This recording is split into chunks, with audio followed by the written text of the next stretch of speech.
Danny, yesterday I did a bonfire and I asked, do people like the horn? Because my tia says I'm doing it too much. It's too loud. It's been overplayed.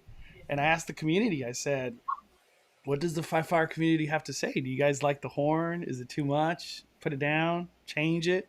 Everybody said they like the horn, Danny.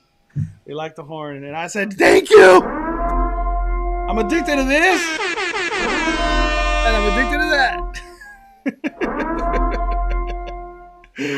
We live. Welcome to another episode of Speculation Sunday. We got Just Ask Danny in the house. How you doing, Danny? I'm good. I'm good. I like the horde too, but I mean, I don't know if it's too loud. Maybe Yeah, it because is. on my end, it's like low.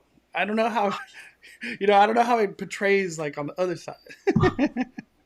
But how you been, Danny? Tell us, man. Good, good. I finally got to go back to the parks. It's been like 2.5 weeks since I had been, so I went yesterday, and man, was there a lot of updates.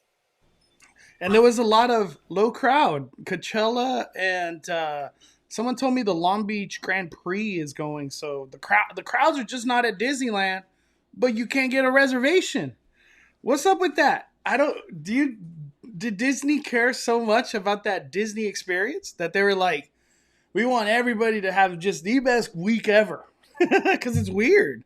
It's weird. It's spring break crowds. Universal's like about to break over there how busy they are, and Disneyland's like low crowds. What are your thoughts on that? Yeah, Coachella was probably a big thing in that for sure. But yeah, it was. I mean, it was still kind of crowded at Disneyland. DCA was but you could tell DCA was like a little less crowded. Oh, so okay, wow. For me, my trips has been the reverse. Like, uh, DCA has been ridiculous because as surprising as it is, that food and wine has hit really hard for Disney this year. They've done a great job with people buying lanyards, people eating the food, the drinks, stuff like that. It's a lot more popular than I thought it was going to be. I was really shocked by that, and people are still saying that the corn paleta is good. I'm still shocked. Um, we got lots to talk about today. Thank you everybody for joining us for another episode here on Five Fire's YouTube. Danny, where can we find your updates that are coming soon and your podcast? Let us know, dog. Yeah, so you can find my podcast on any podcast platform. Just type in the 5571. It's coming out weekly now on Tuesdays. I had put it out on Monday and sometimes on Tuesdays, but I decided Tuesday is a better day because Disney's been dropping so much news on Monday that I would have to go back and like re-record like the non-Main Street topic part where I talk about the news, because like I would have to add in what they talked about because it was like relevant. Or in some cases, the topic was so big that would be like my Main Street topic, and I would have to redo the whole episode. So I feel like Tuesday is a better day. It still is on the weekday, so they can get it on their morning commute, but it lets me like let some news happen over the weekend potentially, and then I can update it and put it out on Tuesday. So expect the episodes on Tuesdays at 5 a.m. Pacific Standard Time, so you can have it early for your morning commute. You can subscribe on any platform and have the episode auto download or just stream, whatever you'd like to do. And then I have an update video that I filmed this weekend that'll be on my YouTube channel. And there was a lot of updates. There was a lot of updates in downtown Disney and also in DCA too. So there was some cool stuff going on over at San Francisco. And one kind of hidden thing that's not so hidden, Mondo, that when you pull up the tweets later when we talk about Disneyland Resort, when we get to that topic, we can talk about some news that Disney kind of accidentally dropped by doing. Oh, I like it. I like it. I don't know what that is, but I like it. I want to get into. Let's just fire up Speculation Sunday. If you're new to the channel, we go into theme parks individually, where we only talk about that theme park, and then we move on to the next one and the next one. And today's going to be Disneyland. I want to start off with Disneyland because the news is hot. There's just so much that's happening. It's insane. And at the same time, like so much is gonna happen because we still got summer, Halloween, Christmas. It's just Disneyland for this being Disney 100 year. They are just on fire. It's crazy. But we're gonna go into Disneyland first, and then Universal, and then finish it off with some Knott's Berry Farm. All right, everybody, let's talk some Disneyland. Woo! So for Disneyland, Danny, the big news that hit: Magic Keys went back on sale, and Yes. I didn't really keep up with the news about Magic Keys. To me, I was kind of like, I don't think there's any hype. I don't know. It felt like the buzz wasn't big, but Magic Keys went on sale, and they're all sold out once again. And the only one that you could get is Inspire. And the surprising part, prices didn't go up. I'm still shocked. I think Disneyland has hit the wall where there's like that breaking point. People are kind of, or the Disney behind the scenes are kind of like, I don't think we could push them beyond this, at least right now. That's what I think's happening. But what I was going to say, Danny, a lot of people got their Magic Key to look at this schedule right there. It's like, welcome all new Magic Key holders. This is your calendar. What do you think, Danny? What are your thoughts on the Magic Keys coming back? This calendar. Reservations were already kind of hard to get before the Magic Keys went on sale again. I think Disneyland's just revving up for a big summer. Yeah, I think it's pretty difficult with the reservations, right? It's hard to plan out like a weekend, right? So if you're trying to plan a weekend, you got to plan it really far in advance. If you're okay with some last minute planning and going like on a last minute visit, a lot of times you can get reservations a little bit closer to the date as Disney kind of releases more. They tend to do that, right? The week of, they'll release more reservations that week, maybe for people that have canceled, or maybe they're seeing like they're getting a better idea of staffing that week so they can release more tickets or more reservations or not. So, but that doesn't really allow for like some of the planning that people want to do really far in advance, like especially that have kids, or they're maybe trying to coordinate with a friend or something, or maybe there's people that are using Magic Keys that don't live here and they're trying to plan a vacation around it. That makes it a little bit more difficult. Yeah. So I think in those instances, you have to really just plan it like really far out, like two to 3 months out. But like if you're going on kind of like a last minute basis, a lot of times if you do last minute basis stuff, you can usually get pretty lucky. But not everyone likes to go that way, right? So it's kind of like some people are okay with it, and some people are really not happy about it. Yeah. And once again, though, sales were very strong for Disney, and they are just as popular as they've ever been because these things sold out, except the highest key, which is Inspire. For some reason, Disney can't get that one sold out. Or Disney's kind of like, you want to pay $1,600? We ain't going to stop you. Give us your money. Come on down. Come on. You want no reservations on Saturday, Sunday? Come on down. We'll take your money. But that's cool. I'm happy. Congratulations to all the people that have now got Magic Keys. Hope you guys have the wonderfulest of year with your new Magic Key. Another thing that, let me see. Where are we at? Another thing I want to talk about, and this news came out of nowhere. I had no idea, is Pride Night. Pride Night has now been announced as an after dark event at Disneyland.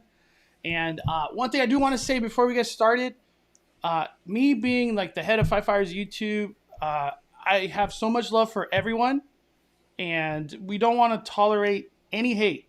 I know that with this topic, hate can come. We do not tolerate that here on this channel. I just want to throw that out there. We cover the news. This is something new and honestly something historical that's being done at Disneyland. And I told my sister right away, I was like, hey, I want to go. Are you interested? She's like, I'm going to be here. So hopefully we get tickets when these go on sale. But I want to cover this. I had no idea this even was going to happen. I didn't even think there was going to be a after dark event between like this time and Halloween. I thought the next after dark event would have been Star Wars night. But let's go into it, Danny. Mm-hmm. For the Pride event, this is going to be June 13th and the 15th.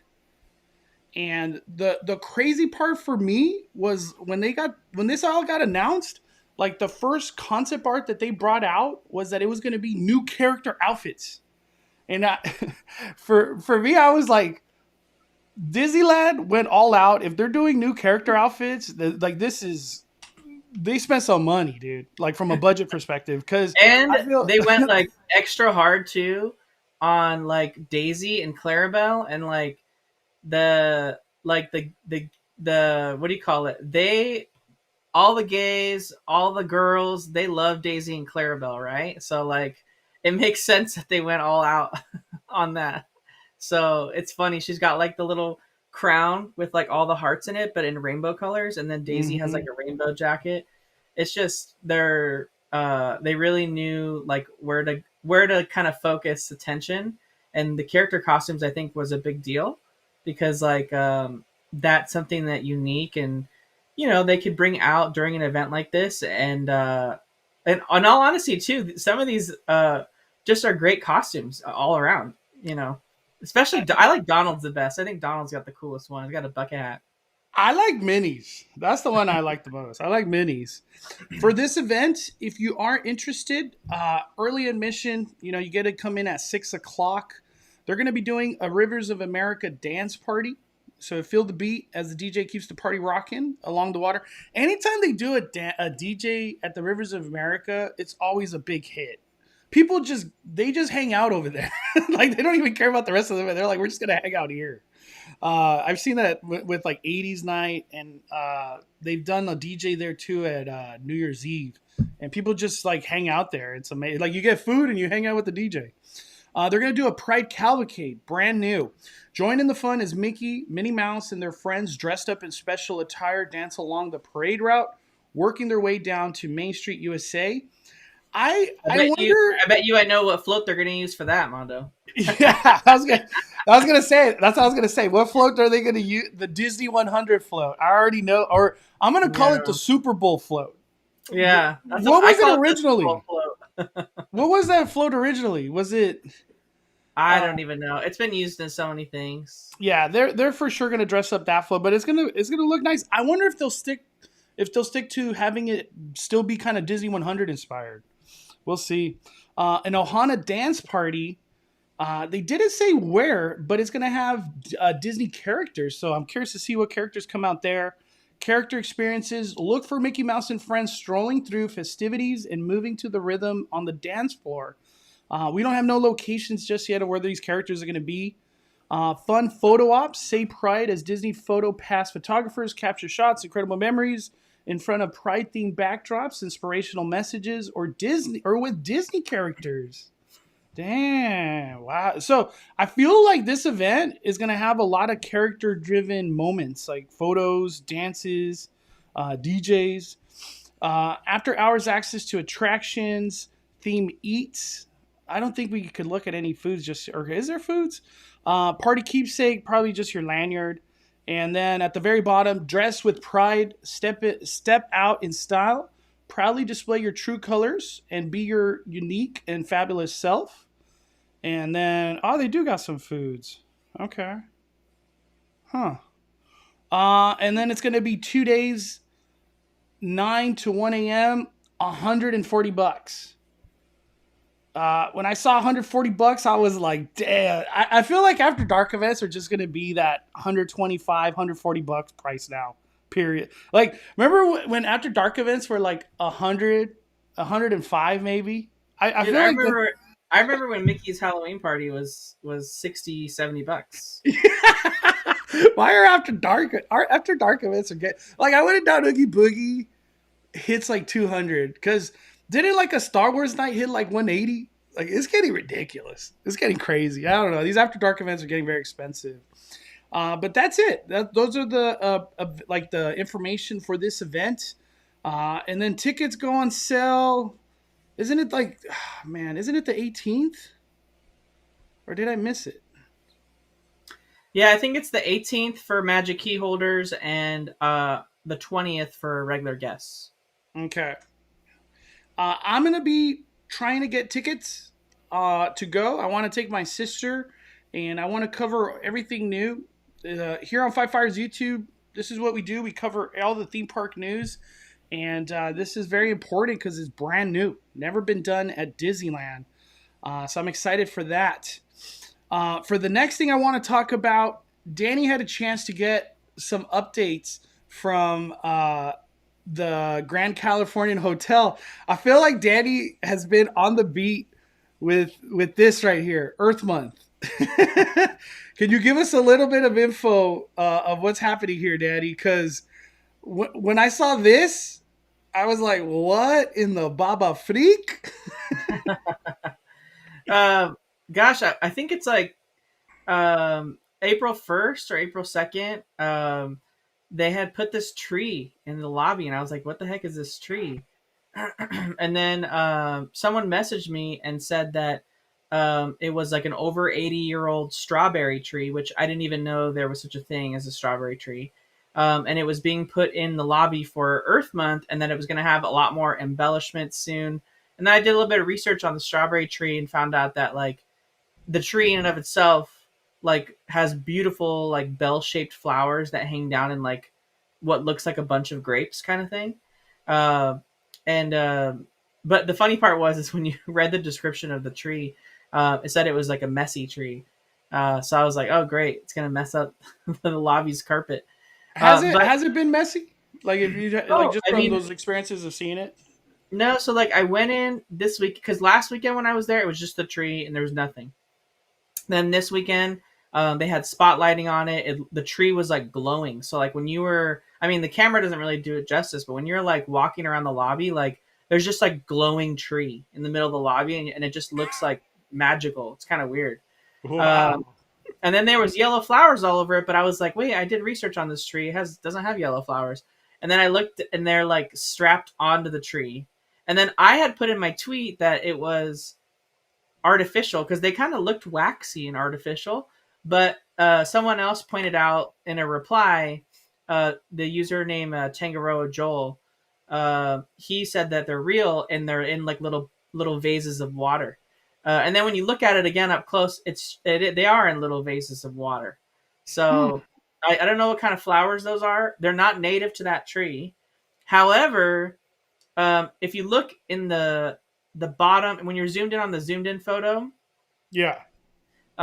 if you look at the bottom left, you can see like a little bunch of underneath there a little bit more right there of the flowers that are native to that tree that are growing there just behind Mm. that branch. But someone Tangeroa Joel, he had actually posted an update on it 2 hours ago, and the tree actually has tons of natural flowers on it now. So I think they're just trying to fill it with as many flowers as they can for Earth Day and like spring, to make it like really pretty for the lobby. They're really taking Earth Day or Earth Month, I guess you could say, serious. I also caught this too, Danny.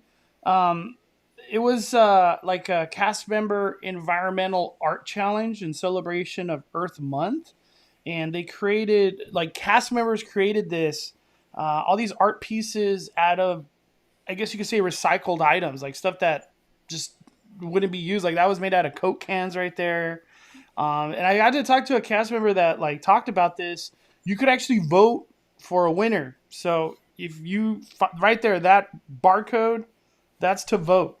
So, and then that piece that you're looking at right now, that has 100 corks for Disney 100. So it was just really cool. It was really cool to see how like creative and the art that cast members could bring out of essentially stuff that's just gonna be thrown away. It's all recyclable.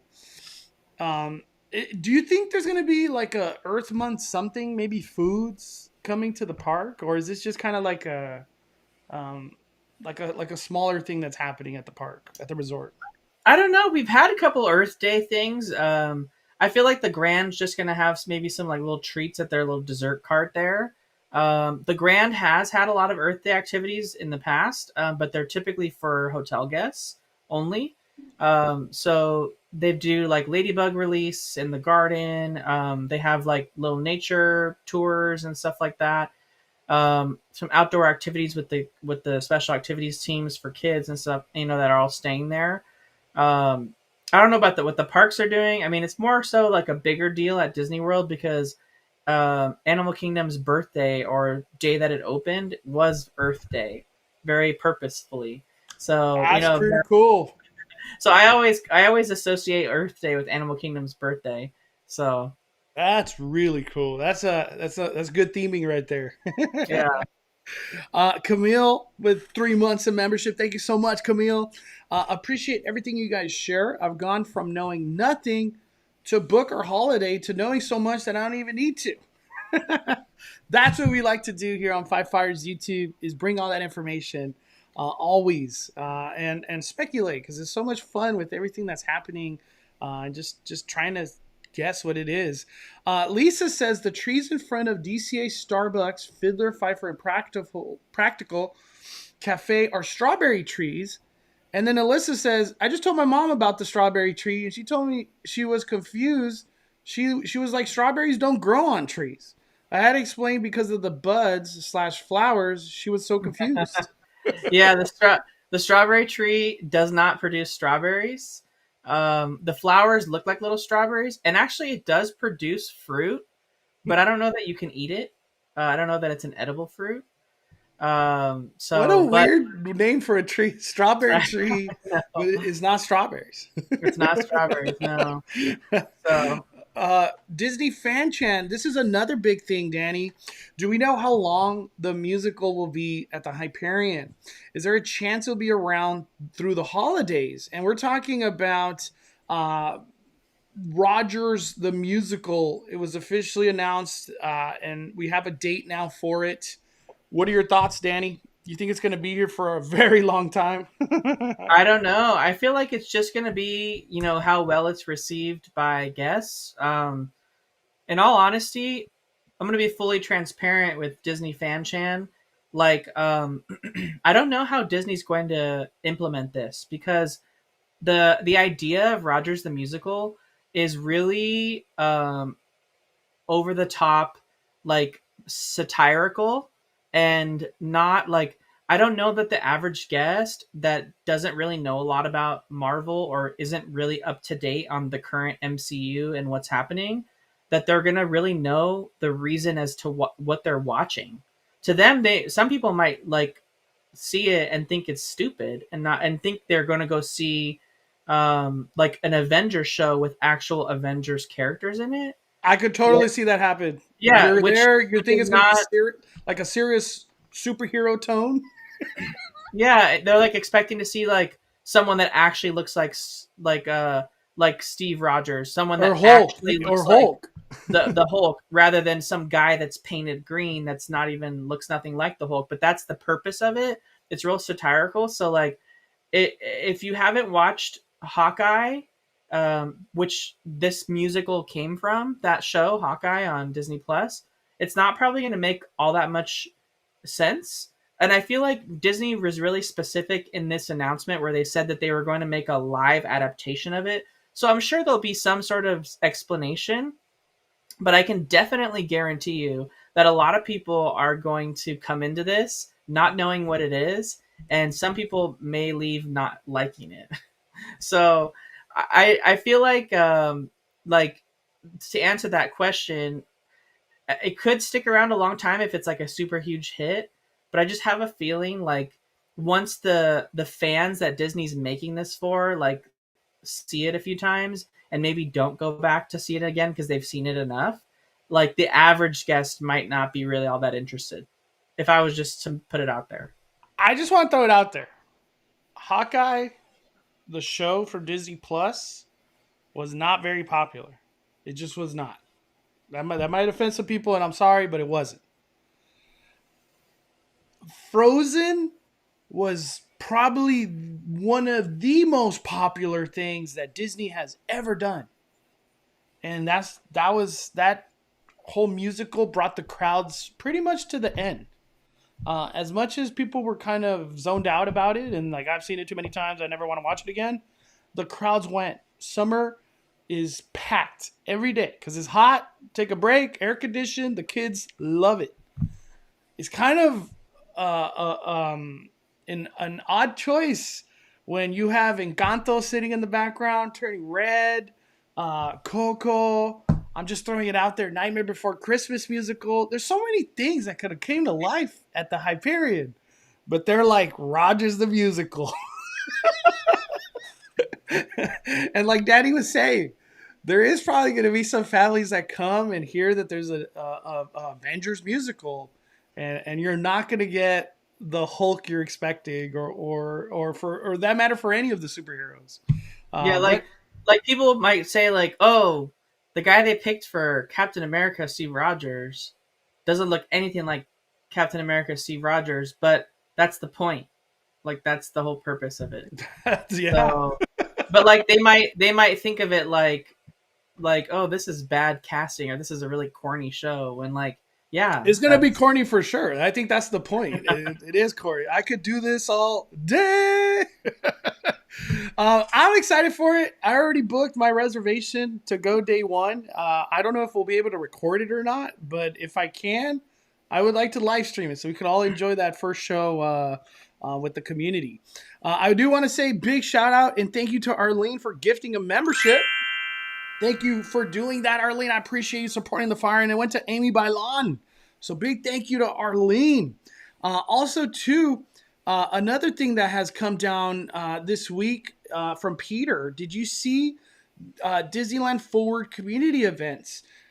They now have dates on their website. Does that mean like community event dates? Wow, that's kind of cool. I don't think anything new came out of that event. I think it was more to spread the awareness of what they're already doing that's been said, right? Yeah, that's how I interpreted it. Yeah, there was some like some things that are new to the public, right? Like the public, and by that, what I mean by the public, I mean people that aren't following it closely, like we've been following it. Like there was a couple people that went yesterday that were reporting on it. Like I think it was Disney Wizard or theme park. I think it was Theme Park Wizard. Theme Park Wizard and Fresh Baked. They shared a few things that like weren't like publicly listed on their website beforehand, right? But if you had been following like all the updates that Disney's been posting through like meetings and stuff like that, wasn't new, right? So some of the things that they shared, in real reality, these park meetings are for Disney to get on the ground with the community members that live near where these updates would take place, right? Closer to where they would at, and like it's going to affect their community because it's bringing additional noise. It's potentially bringing more traffic. It's potentially bringing different sight lines in the city that didn't exist before. And so they have to kind of let people know what the plans are, because all of this is going to be, submitted to the city and then made publicly available. And so they don't want the majority of the community to be like, what? I didn't know this was happening. Like, what? Like, they don't want... Why is there this big-ass show building that I look at every morning now? Yeah, they don't want, like, a repeat of kind of what happened with the Eastern Gateway, which we didn't end up getting, right? The parking structure that was behind the hotels, where Disney to submit, like, announce something on their website and then submit it to the city, and then all the businesses and the community be like, whoa, we don't want this. This is not what we want. We literally had a Disneyland hotel coming, and they canceled it, Danny. Yeah. So, like, this is kind of what that is. So there wasn't really, like, for me, I didn't feel like it was worth going because it wasn't news that's not like that we haven't heard, right? We're going to be getting some of that this summer pretty soon. But in a way where, like, when they submit it to the city, it's going to be a lot of boring, like, rules and proposals. And the key is to, like, sort through all that, right? And then find the things that you can find. But really some of the things they shared, to kind of like just make a long story short, that people hadn't really known publicly on their website was like, they can't have any outdoor attractions, right? that are loud and obnoxious. So you're not going to see things like a Cretacoaster or big huge thrill rides that are outside, like big mountain roller coasters, right, that would have a drop that's like exposed, because they would create too much noise close to homes that are off of Walnut Street.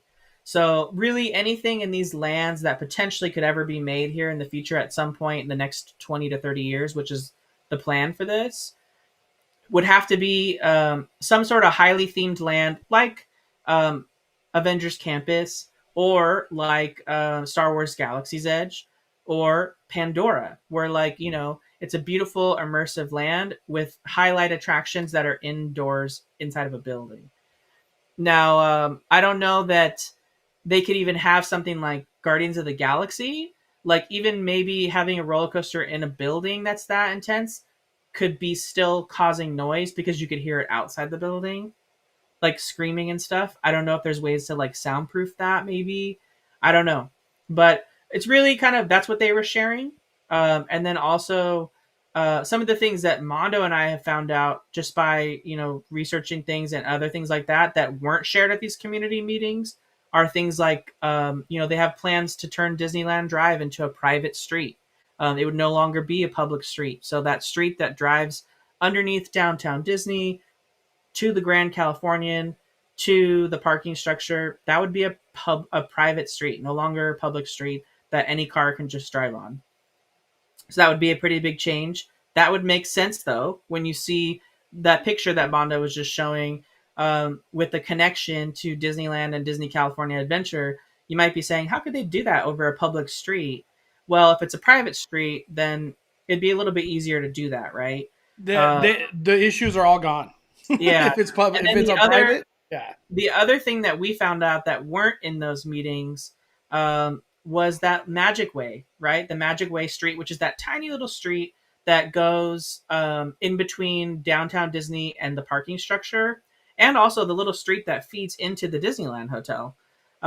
They have plans to eliminate that as a street altogether, and it would just be a pedestrian like access way, which would make sense, right? But there are some like exits there from the parking structure. There's roads into Disneyland Hotel, so like we'd have to see like how this would all change all that over the time. But like that's what we found out just like by doing research and looking at meeting notes and all that kind of stuff from local community meetings and things. But I feel like these meetings are really just for people that don't know anything about Disneyland Drive or Disneyland Forward, don't even know what it is.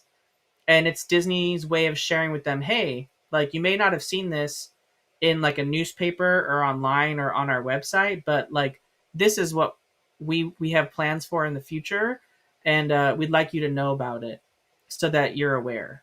Yeah. And that's kind of what it is. So you're literally going to see like easels with like this on it, like this picture, that we've seen a million times on the internet. That's basically like the most that you're gonna see, and then maybe some other information like can't have outdoor attractions. Obviously, in these areas too, they couldn't have nighttime spectacular. So any kind of show that's like Fantasmic or World of Color couldn't exist in any of these expanded areas. It ain't gonna happen. It ain't No. gonna happen. Daytime stuff, yeah. There could be daytime stuff, but not nighttime. They're gonna have to stay at Disneyland or DCA, the original. Um, Let me see. I saw where'd it go? Santiago. I'm very behind on comments, but I'm getting them. I promise everybody. I have a question. Do the parade and fireworks shows perform all the week or just the weekend? Here you have Five Fuegos. Hello from Cabo. Hey, shout out. I was just talking about Cabo because I was talking about Disney cruising. It's so beautiful over there, but the everyday stuff is gone today. Today's kind of the last day. Yeah, I was just gonna say that. They're gonna be back like fireworks, Fantasmic, all that stuff every day, like summer. So maybe another month or kind of that. But like you're gonna have to wait till Friday, Saturday, Sunday now. It's just the spring break crowds is over. That's really what's happening. Uh, We got theme park and things with Johnny with the super chat. I want to see a live action uh, kicking, not dancing, kicking. I don't even know what that is. Is that a Disney show? Johnny, you're gonna have to give me more information. I don't know what that is. He wants to see a live action stunt show and not like the can like on Oh, stage. well, you're gonna get a lot of kicking, and yeah, yeah. Hey, but I just want to say this. We don't know if there will be some stunts that happen in this musical.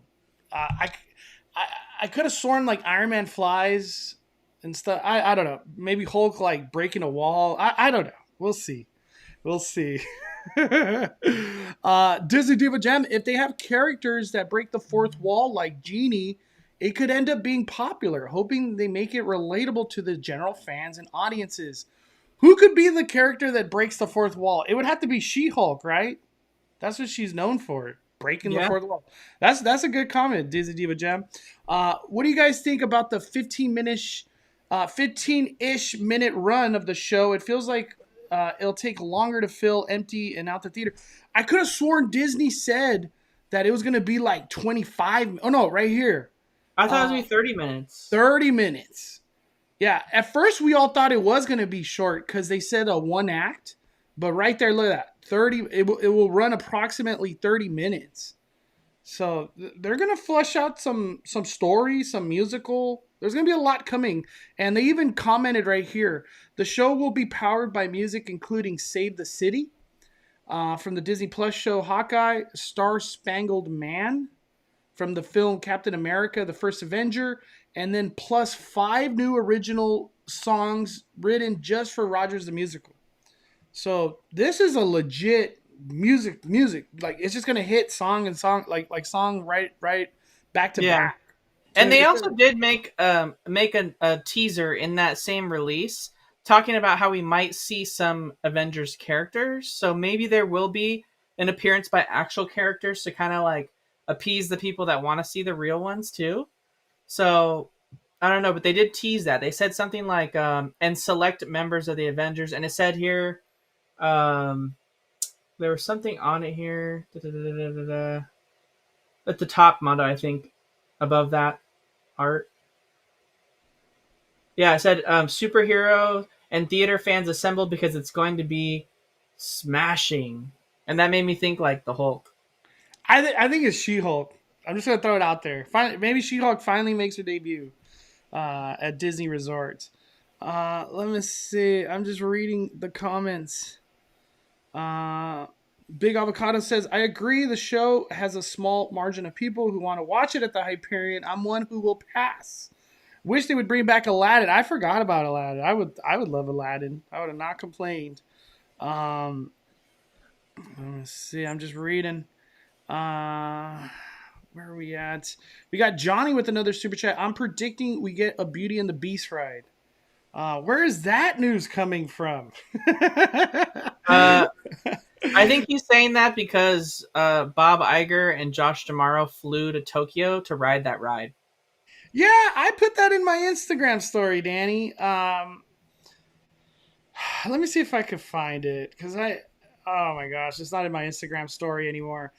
Uh, Bob Iger and Josh D'Amaro have literally gone around the world now, and they even went to the Oscars together.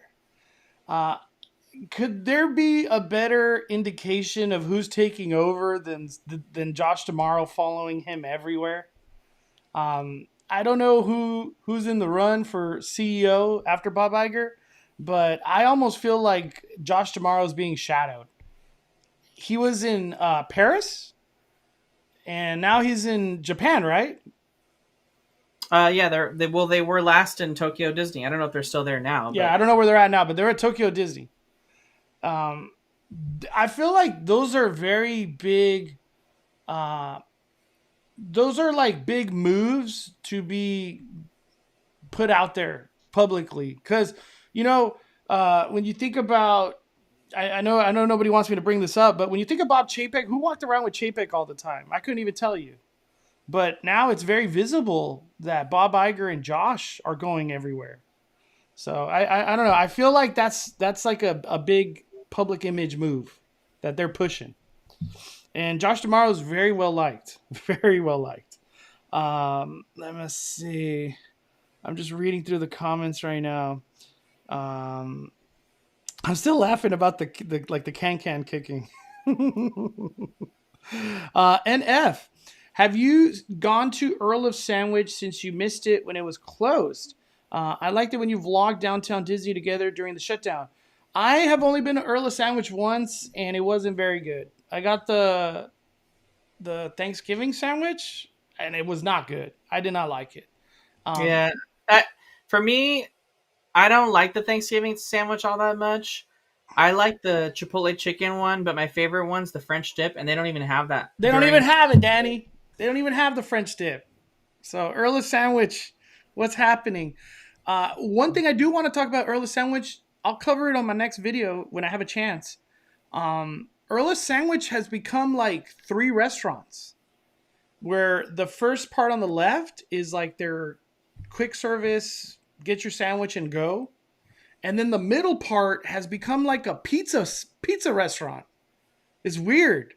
And then the right side has become their like come get a drink and sit down. Earl of Sandwich is optimizing their area like crazy. Have you seen that? Have you seen those moves they've made, Danny? It's kind of Yeah, crazy it's when you think kind of about that they're going wild. to be gone soon. What were you going to say, Danny? My bad. No, I was gonna say, can you pull up the other tweet since we're talking about Downtown Disney, about my tweet from Downtown Disney? Oh yeah. Let me bring it up. Let me bring it up. Um, is it about Earl? No. Just it was about Downtown Disney. Oh god. Oh man. Wow. You got a lot of stuff, Danny. Holy smoker, dude. As I told you, We could just Mother, make a downtown Disney live stream. Jeez you missed Louise. so many updates by not going this week. Holy cow!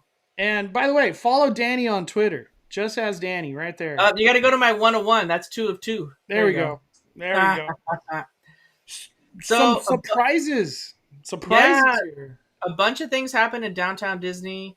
The Wonderground Gallery in ESPN Zone closed, and it reopened at its at its old location. Same with Disney Home. In addition to that, Sprinkles closed permanently. Very quiet, very last minute, just like La Brea Bakery, where all of a sudden one day, bam, it was closed. We were talking about it, and people were saying on here, I just went there on Easter Sunday. How is it closed already?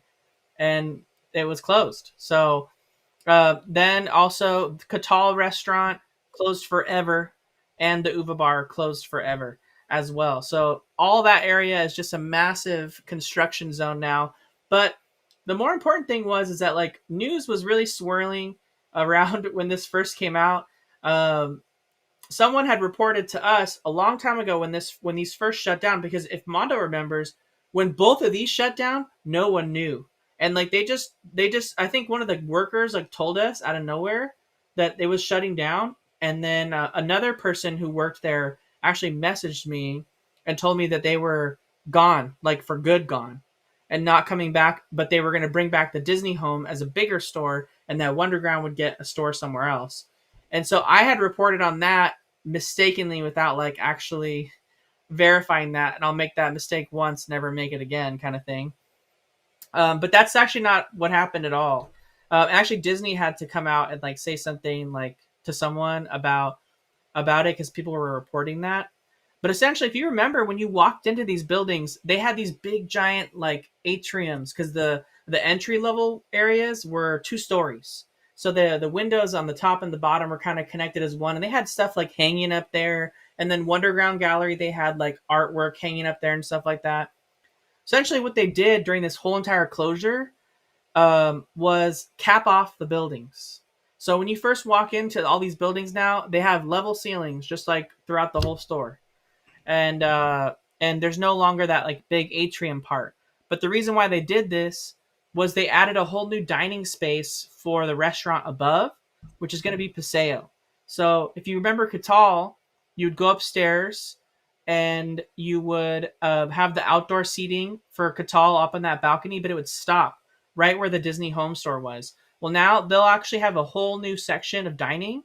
And then what I also noticed too were the windows that were installed above the doors are actually those same windows that open up just like they do over at the what's it called, Ballast Point. If you're seen when you're walking past Ballast Point, how it's like accordioned open when the guests are sitting up there, they have those same windows installed above Disney Home and Wonderground Gallery. So Wonderground Gallery and Disney Home, right above it now, that's going to be additional seating for Paseo Restaurant. And Paseo is going to take up all that space. So Catal's closed, Sprinkles is closed, Uva Bar is closed. They have signage now in front of them that says they reopen in 2024. So we know it's not a this year thing; it's a next year. So if you have plans to go to Disneyland on vacation this summer, unfortunately, all these options are gone. So some people really like to go to Uva Bar. I would say Catal is probably not that popular, but people really liked Uva Bar, right? People love Uva Bar. So, Love Uva but Bar. I always say it's overrated, too pricey, but people love it. They love it. yeah, yeah. People staying at the So hotels. It's prime location. and before Mondo changes this photo again here, you can see how the construction space includes the former Sprinkles location, which is the brown one on the right there, Catal on the left, and all of Uva Bar is one big construction space because Sprinkles is going to be actually absorbed also into the new restaurant. But more importantly, that area is now a dead end. So if you're going over on the right side to Pele and Love Pop, that's all you can do right there. You can go Disney Home, Pele, Love Pop, and then you got to turn around and go the other way. So every customer has to walk along the black tap side, no matter what. So it gets a little tight right there, based on some times of the night. Damn, dude, so much change happening. It is awesome to see Wonderground Gallery come back because it was just shoved into ESPN like exit area, which made no sense. Because Underground Gallery is like a big thing. It's always been a big thing. So just Yeah, shove it in there was kind of weird. yeah, I do want but to say real quick, Danny, we got a gifted membership, and I just want to say welcome to the community, Joanna. Thank you, Arlene. 5 fires. What were we gonna say, Danny? I was just say the stores themselves they opened with no changes, no other than like new paint. But and I think like some of the shelves were changed, like the shelving units, like a couple of them were changed, so they're like a little bit, so they allow a little bit better flow in some of their locations. Yeah. But overall, zero changes in the stores. The cool part about Wonderground Gallery though is like almost everything in there was something I'd never seen before. So there was a lot of new art that I don't know if they were holding back for them to reopen it again, but there was a ton of new stuff in there. So, Damn. and there was like a whole new collection that was coming out this weekend from Thomas Kincaid's like studio, and they were doing a huge signing event for that at the Disneyana and Disneyland. But all that was going to be going over to Wonderground. So there's a lot of art stuff going on this weekend for Disneyland. Damn. I gotta go in there. I heard it open like early in the morning. I was like, really? All that was behind construction forever, and it just opened it up today. Sure, okay. That's the crazy part. I forgot who told me one day. They were like, Disneyland takes forever, but then there's a certain point where they just finish. They're just like, we're done. Construction, open up Toontown, like whatever the case might be. Like they just finish very fast when they finish projects. I want to give a big thank you. We got a super chat from Breck. I don't see a comment. Breck, I saw your comment earlier though about the shirts. Thank you so much, man. I'll be checking the PO box. I get email notifications when We they got arrive. Thank you. I might as well just get them all out of the way. We got 3 super chats from Breck. The first one, he included a message that said, Bondo Primordial merch secured. You got a sweatshirt and a shirt. Then he sent a second super chat that said, so glad to support the fire. Let's go! And then a third message that said, not trying to be annoying, just want to send the merch I got you. No, hey Brett. As soon as I get the email, I'll be on it. I'll be on it, my friend. Thank you so much, Breck. You are for sure the number one primordial fan. No one can compete. But thank you so much, Breck. I appreciate you, man. Let me see. Let me see. I'm just reading through. By the way, we got 500 people in the live today. Thank you guys so much for taking time out of your day to hang out with us. Uh, awesome. I was like, whoa. I never know if like everyone's at Coachella doing whatever else. Thank you for taking time out of your day to hang out with us in this awesome live stream so far. Awesome live Yeah, stream. and then the other bit of news that came out of downtown Disney, so much stuff is changing. So, right, we got Sprinkles closed, Catal closed, Uva Bar closed. We got Wonderground open again, its old store. Disney Home open in their old store. Literally no changes other than they got a little bit lower ceilings. Um, and then we have expanded space coming for Paseo, which is the new restaurant. But Paseo and Centrico are going to be Mexican restaurants, right? And they're owned by the Patina Group. And the Patina Group is a big time partner with Disney parks. Specifically, they got a lot of restaurants at Walt Disney World and here at Disneyland, including Naples. The Catal restaurant used to be, the Uva Bar used to be, and also Tortilla Joe's, right? And so Tortilla Joe's is literally right across from Uva Bar. So Centrico and Paseo will be like led by a Michelin star chef. So they're going like high end They're going Mexican. bougie, straight Yeah, up. they're going high end Mexican, and it's like I don't know if it's just Mexican food, but it's going to be, probably food from a lot of the Latin communities, just like probably as Just one kind of different cultures. fusion Yeah, fusion. restaurant, That's what I'm right? So, but does it make sense for Tortilla Joe's to stick around? And No, the answer is no. does that bring credibility to the rumors of the cast members when we weren't even asking for it? We were just there at Tortilla Joe's, and then the cast members that were there had told us that they had plans to close this summer at some point or at the end of summer, which none of it has been substantiated yet. But I mean, as things have been closing in downtown Disney, it's been kind of hectic. I mean, La Brea just closed randomly. Sprinkles just closed randomly. Sprinkles gave no warning. It was just, Yeah, well, we're gone. and Same, really, same thing. Same thing with where La Brea. Is Disney not giving time to these companies, or this was all part of the plan and Disney just said, "Don't tell nobody." I just don't know why they're. I don't really know why they're being so tight-lipped on it as far as Disney like sharing stuff. Because even Catal and Uva Bar, Disney never confirmed that these restaurants were closing. The only reasons why we knew around when they were closing was because of blogs like Disney Parks blog or Disney Food blog and other Disney blogs that posted. Like they asked the staff that work there and they said, hey, our last day is this day. Same thing with Ralph Brennan's Jazz Kitchen. We only knew that was closing for that little brief period it did when it was kind of going through. It's still going through its renovation, but there was a period where they had to close it for like 2 weeks. We only knew about that by asking the staff that works there because no one posted anywhere. So it's been kind of weird, but we'll have to keep an eye on Tortilla Joe's if that's planning on going anywhere. The you know if it's gonna go somewhere, is it gonna become something else? Like, what's the plan? You know what I mean? So Yeah. And we found out about Catal and Uva Lounge closing because somebody tagged me on Instagram and nobody wanted to believe it. And then we also found about Sprinkles closing and nobody wanted to believe that. And here we are. These are gone. They're gone. So I always want to say thank you for the people that tag me on Instagram with all the updates. It's greatly appreciated. So if you don't already follow me on Instagram because that's where the updates come fast and furious. And then at the Cali Bay, that's my Instagram.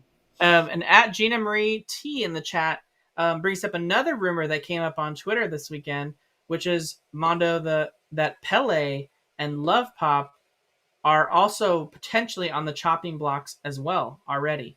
But this isn't new. I think you got wind of this rumor. They said those are closing too. Those are closing too, is what I heard.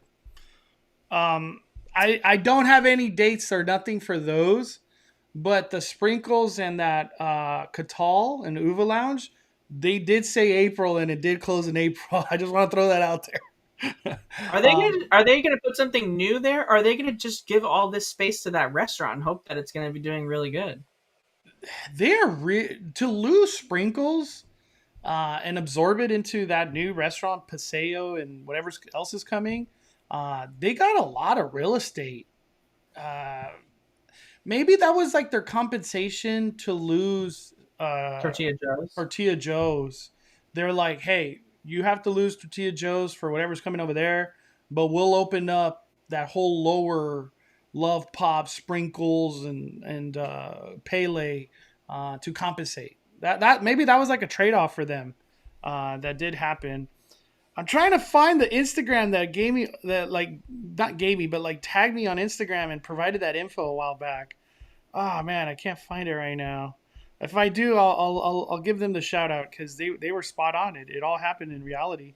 Um, we got a super chat from Araceli dropping the fire. Uh, we will be in the parks this Tuesday and Wednesday. Any spring break crowds to worry about? I'm gonna say no. I'm gonna say no. If it's crazy packed still, then I'm just gonna say the rest of the year is busy. But in theory, this coming week should be kind of nice because everybody got their Disneyland fix out. You know what I mean? They came for the spring breaks and whatever. So in theory, Araceli, it should be a nice crowd. Magic Happens will be happening every day, but for it being Tuesday, Wednesday, no fireworks. You're gonna get projections and World of Color, but no Phantasmic either, if I can remember. But thank you for supporting the fire. We also got Johnny with the super chat. Any word on the Treehouse opening?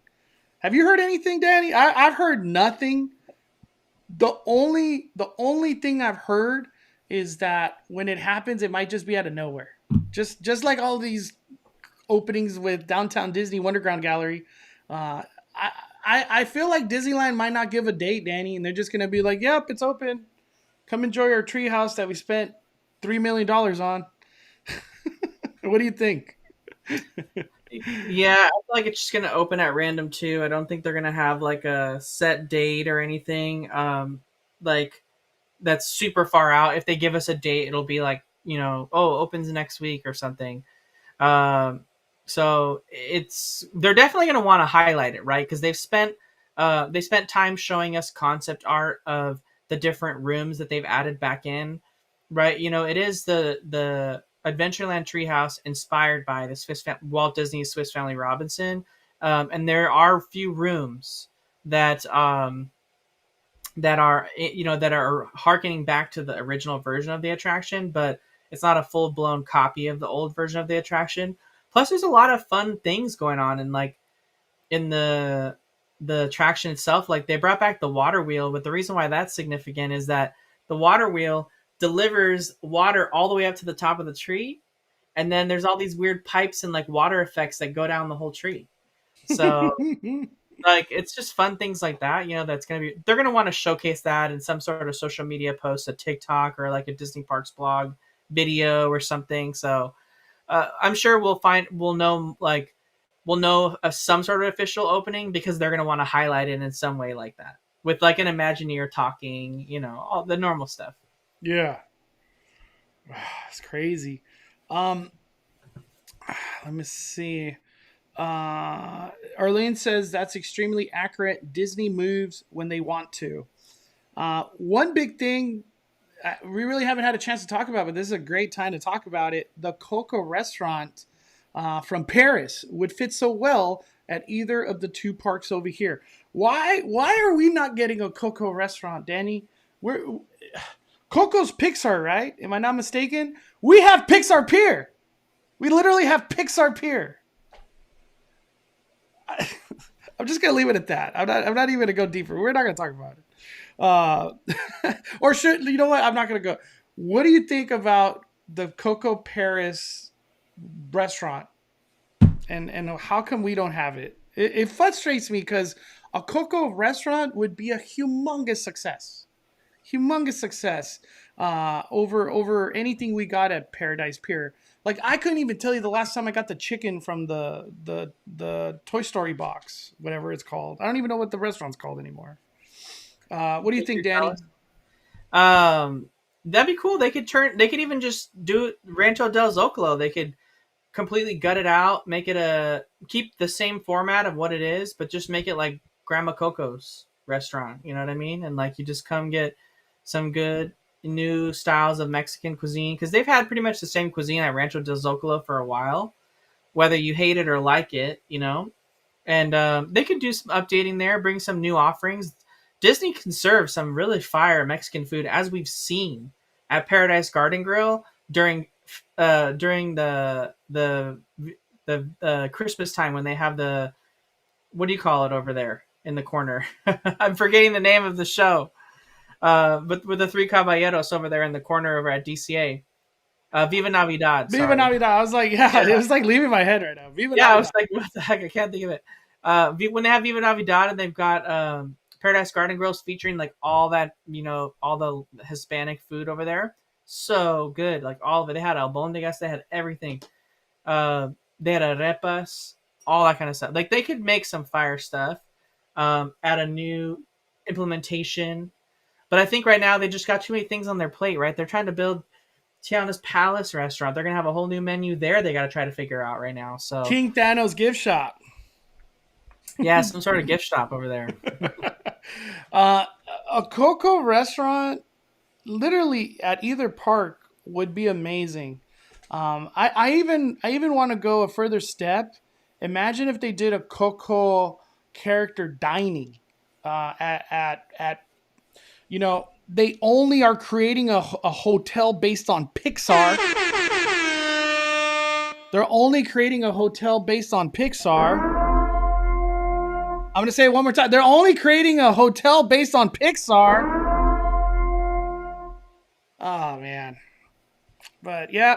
No, we're going to get, what is it? Maple Bacon. What is the restaurant called again? Maple Bacon? The Great Maple. The Great Maple. The Great Maple. I just wish it would have been character dining. It would have been perfect at the.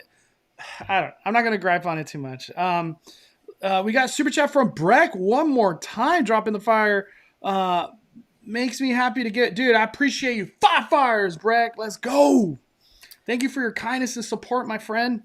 We got a gifted membership from Virginia Lake, and it went to Gianna Nijo Disney Duo. Let's go. Thank you so much for gifting the membership, Virginia. After this live, I'm going to do a live for the 5 Fire members only, where it'd be like 20 to 30 minutes.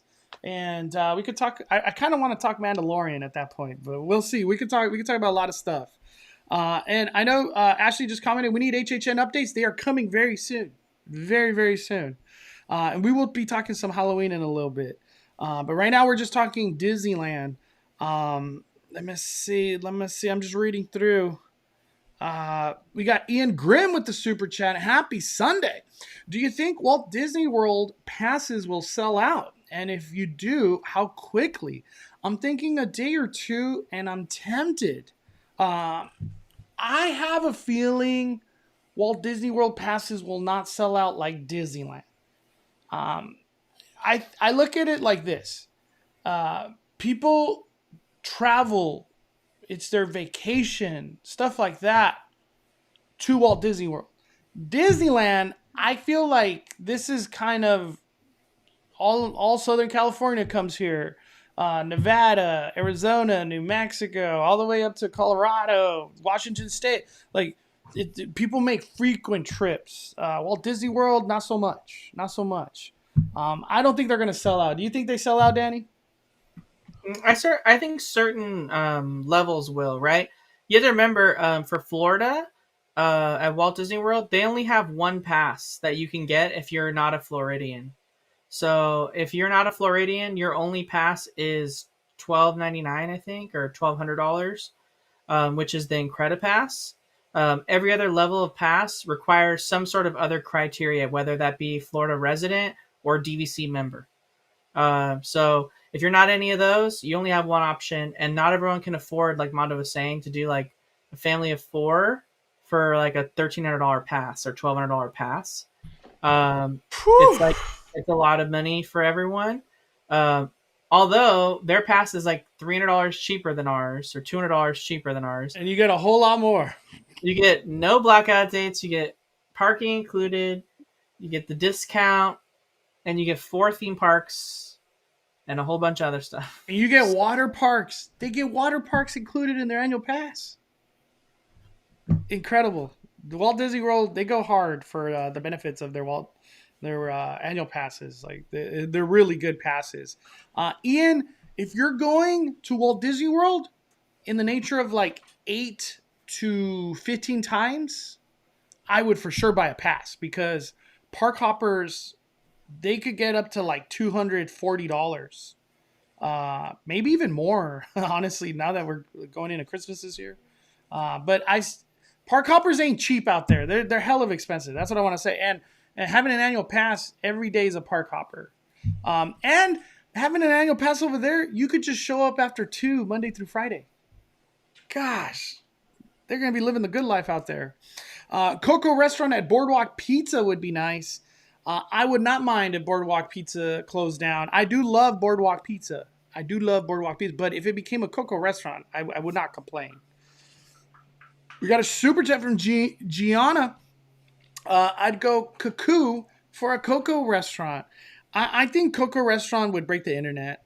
I don't even know what kind of food they would kind of aim for. Obviously Mexican food, but like, how would they do it?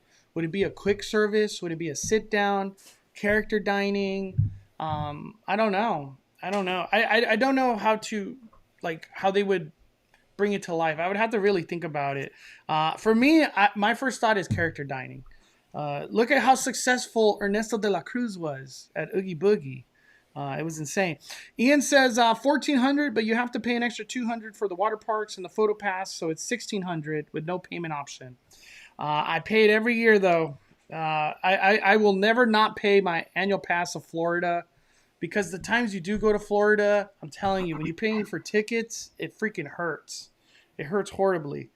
Let me see. Trying to give me a second. I did find the Instagram account who tagged us a while back on the Catal news and the Sprinkles news. It's Catch Me at the Park on Instagram. So shout out to Catch Me at the Park, Joelle and Ashley, for giving us that break, because that was crazy news now that it's all come to life. So I was just gonna say, Mondo, if you could pull up my Twitter. Yep. I posted something about San Francisco from yesterday too. Oh yeah, dude! Wow, there's just a lot going on at Disneyland.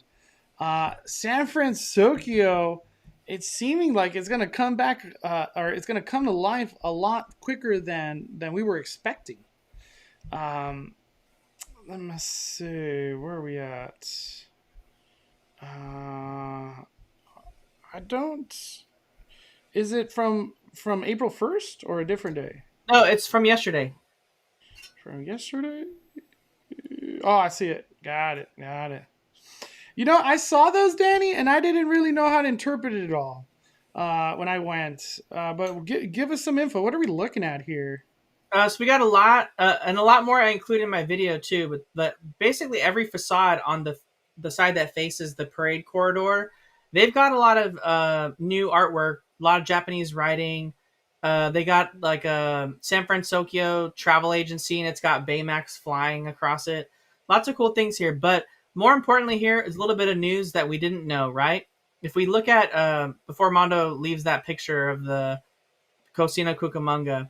So we had seen Cocina Cucamonga, the Cerveceria, and then Disney just mentioning in the update that they would discuss more food and drink options in the future of what was coming. We saw signage for Lucky Cat Cafe, but we didn't know what was happening to Pacific Wharf Cafe. And then in the artwork that we've seen, we've only ever seen the perspective of outside and then a little bit inside, but looking towards Cocina Cucamonga, where the Baymax meet and greets at, in that corner where the beer truck is. So we haven't really ever seen anything behind us where Lucky Fortune Cookery is, where the Pacific Wharf Cafe is, or where the Ghirardelli Chocolate Factory is. So Yeah. we don't really know what's going to happen to those. Disney, the artwork showed Cocina Cucamonga, so we know that was staying. We knew the Cerveceria was coming, so the Pacific Distribution Company, which is the little beer truck, um, even though that's going away, all the beer that they serve is going to be at the Cerveceria, including more things. Plus, probably food. I'm sure new food that we haven't seen. But we didn't know about Lucky Fortune Cookery. We were like, wait, is it going to stick around? But the fact that they included it on the new exterior work that they're making that says Lucky Fortune Cookery and then it has Japanese writing underneath, this is confirmation, in my opinion, that the restaurant's sticking around. Whether or Yeah, not it it ain't has going nowhere. the same menu, I don't know. But at least Lucky Fortune Cookery is going to stick around. So if you like the restaurant, you don't have to worry about it getting changed to something different for San Francisco. It looks like it's staying because I don't think they would be painting this brand new mural for Lucky Fortune Cookery if it wasn't going to stick around. So to me, that was the hidden news that I saw when I was there. But yeah, almost every building facade on that side has been painted with something new. I only just grabbed a couple of them in that little bit, but I was that's shocked to see the Lucky Fortune Cookery staying because what was the other restaurant from the Baymax world? Lucky The Cat Cafe. Lucky Cat Cafe. Who wouldn't want Lucky Cat Cafe in San Francisco? Well, Maybe we still it's are in the getting it. artwork. It's in the artwork. Maybe we are still getting it. Does Well, Ghirardelli pull up survive? the artwork, Mondo. Pull up the Yeah. artwork. Does Ghirardelli survive? That's the real question. Is it that important? Is Ghirardelli that important? That's the real question. San Francisco concept art. And you got to pull up the artwork that has these building facades that we're talking about, not the bridge or any of that other stuff. Let me see. Where are we at?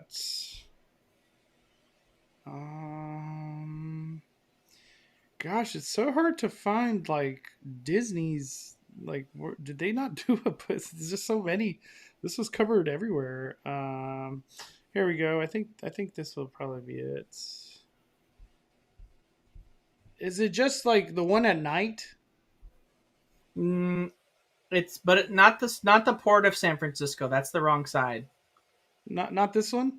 Oh yeah, that one. So there's the cat right there. See the cat on the side of the building? Oh, I see it on the top right. Yeah.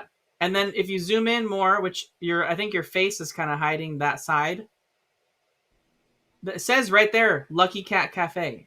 Oh, dude, what?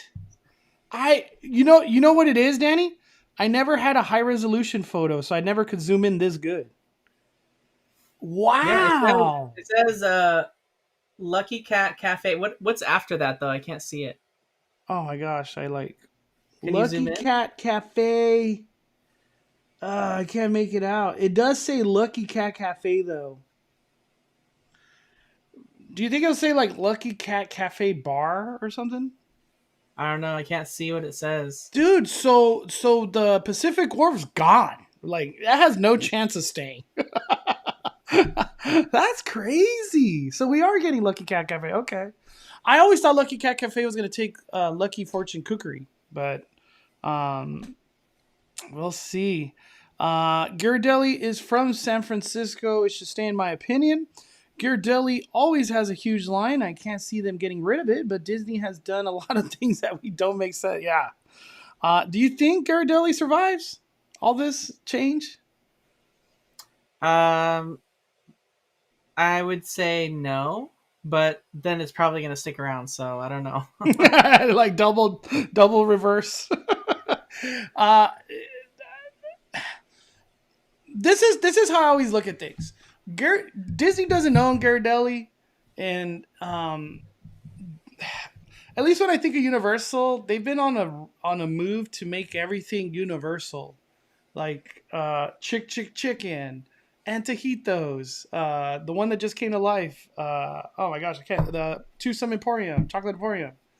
Uh, I would think Disney wants to do the same, where everything becomes Disney owned. So why not move Ghirardelli out to then bring a Disney owned ice cream?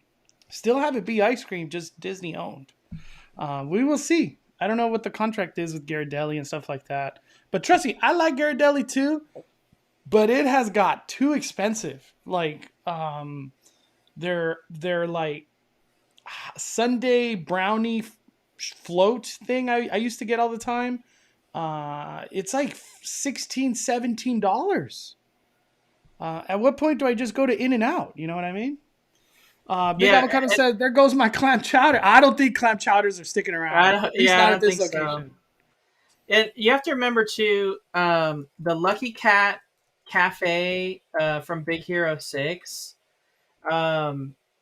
It was a bakery, right? So it could just be the same thing, but then they just like make it, themed to Lucky Cat Cafe instead of just general whatever the heck they do. But it'll have some new food items too, right? So like I really hope the bread sticks around because I love the fresh sourdough bread like so much. Um, but it's Lucky Cat Cafe is a bakery too. So hopefully the soups and the bread bowls, those stick around and they just add some new things. That's the hope. I'm excited for whatever comes there. Like cuisine wise, it's gonna be exciting. I didn't realize that it was gonna be there. Angie LA 53 Mouse Info said Lucky Cat Cafe will be the new name for the Pacific Wharf Cafe. Maybe Aunt Cass opened up a second location.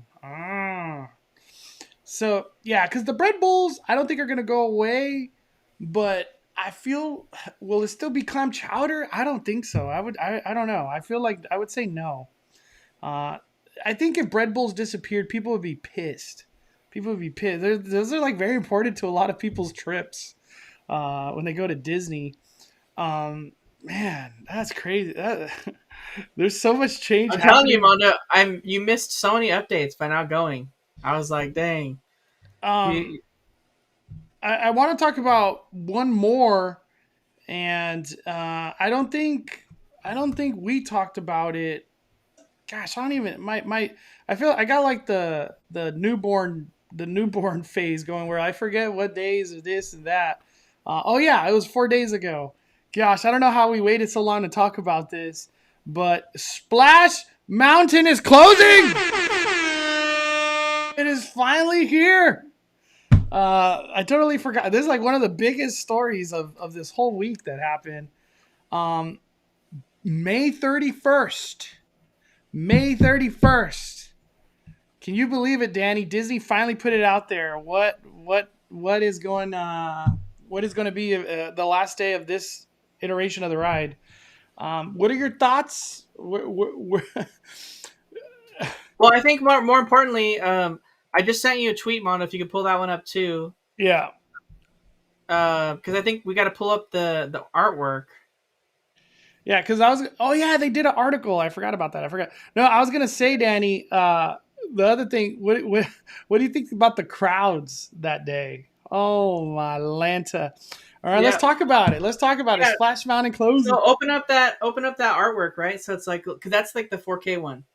So if you Ah, remember, and I know Mondo has a video of it somewhere because I remember him getting all up in there when we were at D23. But the model of Splash Mountain at D23 Expo had this scene on the final drop. It had bottles hanging from the ceiling just like this that were all lit up and glowing, and they had like projections going on inside the model, and it was changing colors just like this exact scene. And a bunch of people were speculating at D23 Expo that it looked like the Shadow Man and it was going to be Dr. Facilier for the final drop. But seeing this now makes me think that Mama Odie's the final drop. yep. No, she is for sure. Let me bring it up. I want to bring it up. I don't know if anyone has like a picture of that, but Yeah. Orange County Register did a post. Let me bring it up.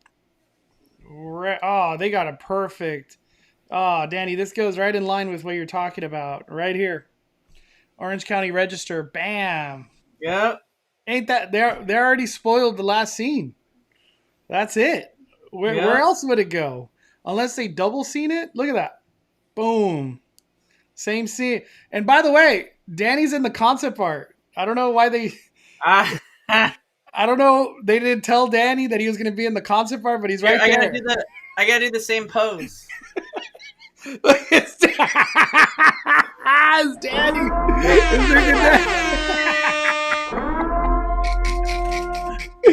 Dude, Daddy, why hasn't Daddy told us all the secrets? He's known all along. Look, he's in the picture. um, what are your thoughts?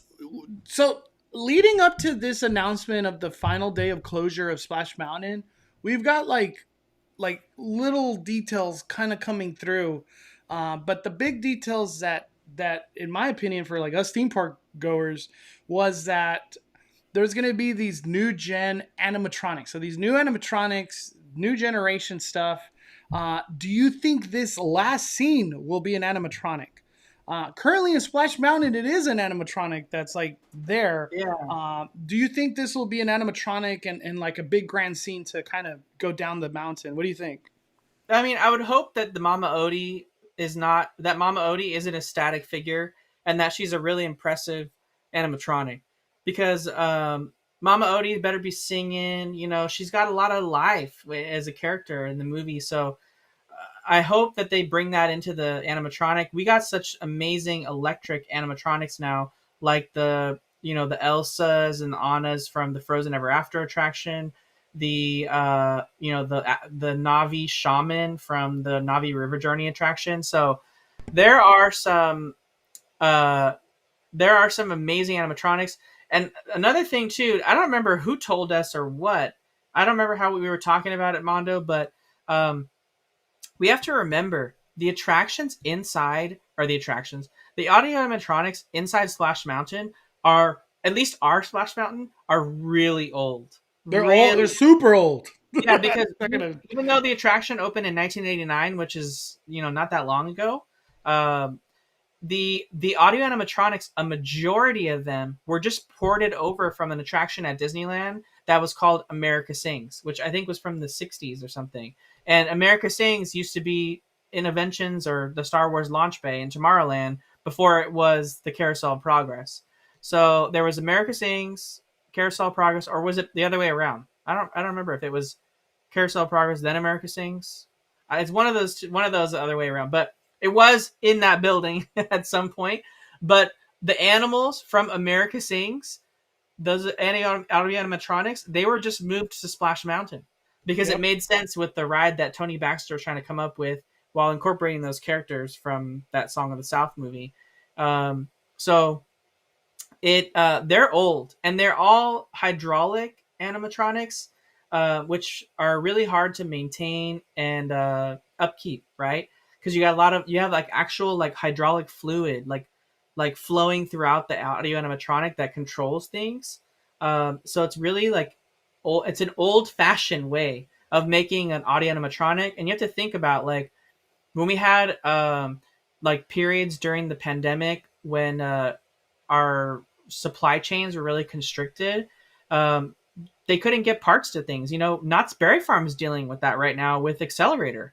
They have an attraction that they can have open, but the problem is that I think the company that makes this roller coaster doesn't make that kind of ride anymore. And so there's not a lot of parts available for it. So they're really dealing with those issues right now for Accelerator because they have a ride that can't get parts for. And it's really the same thing with these audio animatronics. Like, it's really hard to get parts to repair things when they break. So when they say we're going to get dozens of new animatronics, it's probably because all the audio animatronics are going to be replaced with new electric versions of audio animatronics that are so much easier for them to maintain and are much more reliable and easier to control. Like they are, like, in all the modern rides that we have nowadays. If we think about it, The amount of times you see broken hydraulic audio animatronics, like in Small World or in Pirates of the Caribbean or whatever, it's pretty irregular, right? But like Rise of the Resistance and stuff like that, it's pretty rare to see the audio animatronics like not working. And if they don't work, it's usually like a total failure, and then they have to stop using it. But like for the most part, when they're up, they're good, they're going, and they're moving. So they're a lot more reliable, it seems, than like other audio animatronics that are like the old hydraulic style. So I feel like that's what they mean when they say dozens, because they're gonna just go all out and replace all these. And I think too that's probably why they can do it pretty quickly, Mondo, because they probably have been building a lot of these off site and they're just going to be installing them. So just like plug and play, quick moves. Mm-hmm. I could see that. I could see that be the case. Because we have heard reports that animatronics are being made, and a lot of set pieces that are going into Tiana's, they're already being worked on and in a warehouse nearby and this and that. We've heard a lot of that. It's all been rumor and speculation, but with seeing how long it took for them to close, I'm guessing that is the case, because the whole concept of Tiana's Bayou Adventures that it's opening next year. Like, we're not that far off from the year ending, right? Yeah, we're in April already, almost halfway through. So a lot of the chat. Oh, we're gonna say Danny?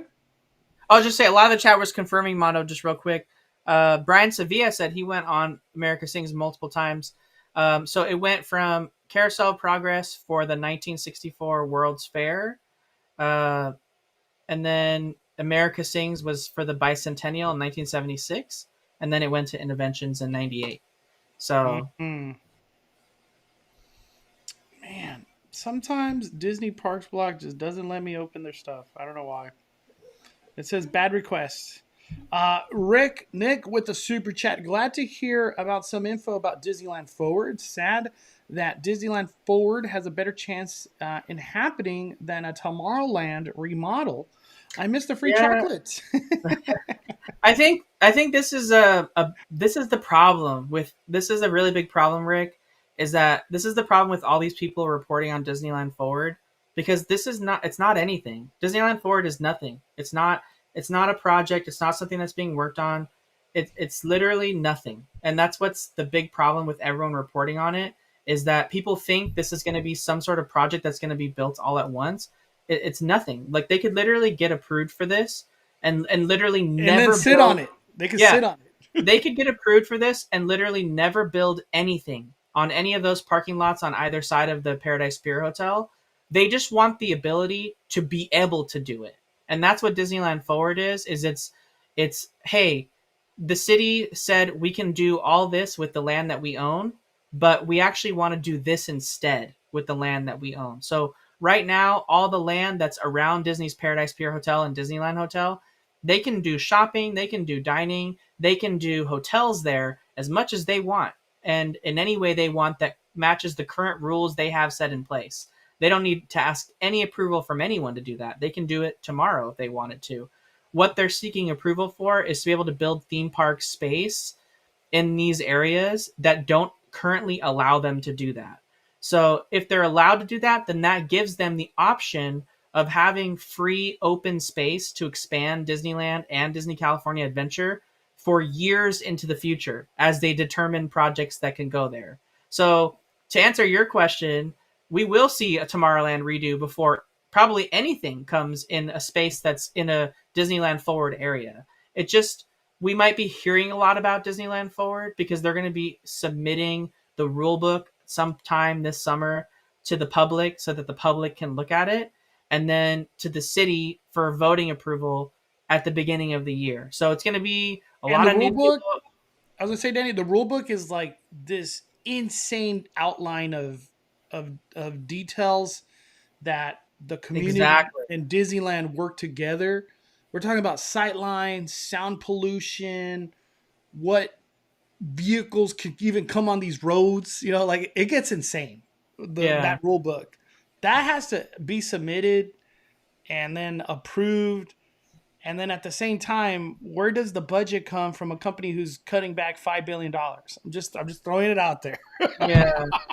And like Mondo said, it's just really a rule I book. want So it to like, happen. I would love yeah, for it to happen.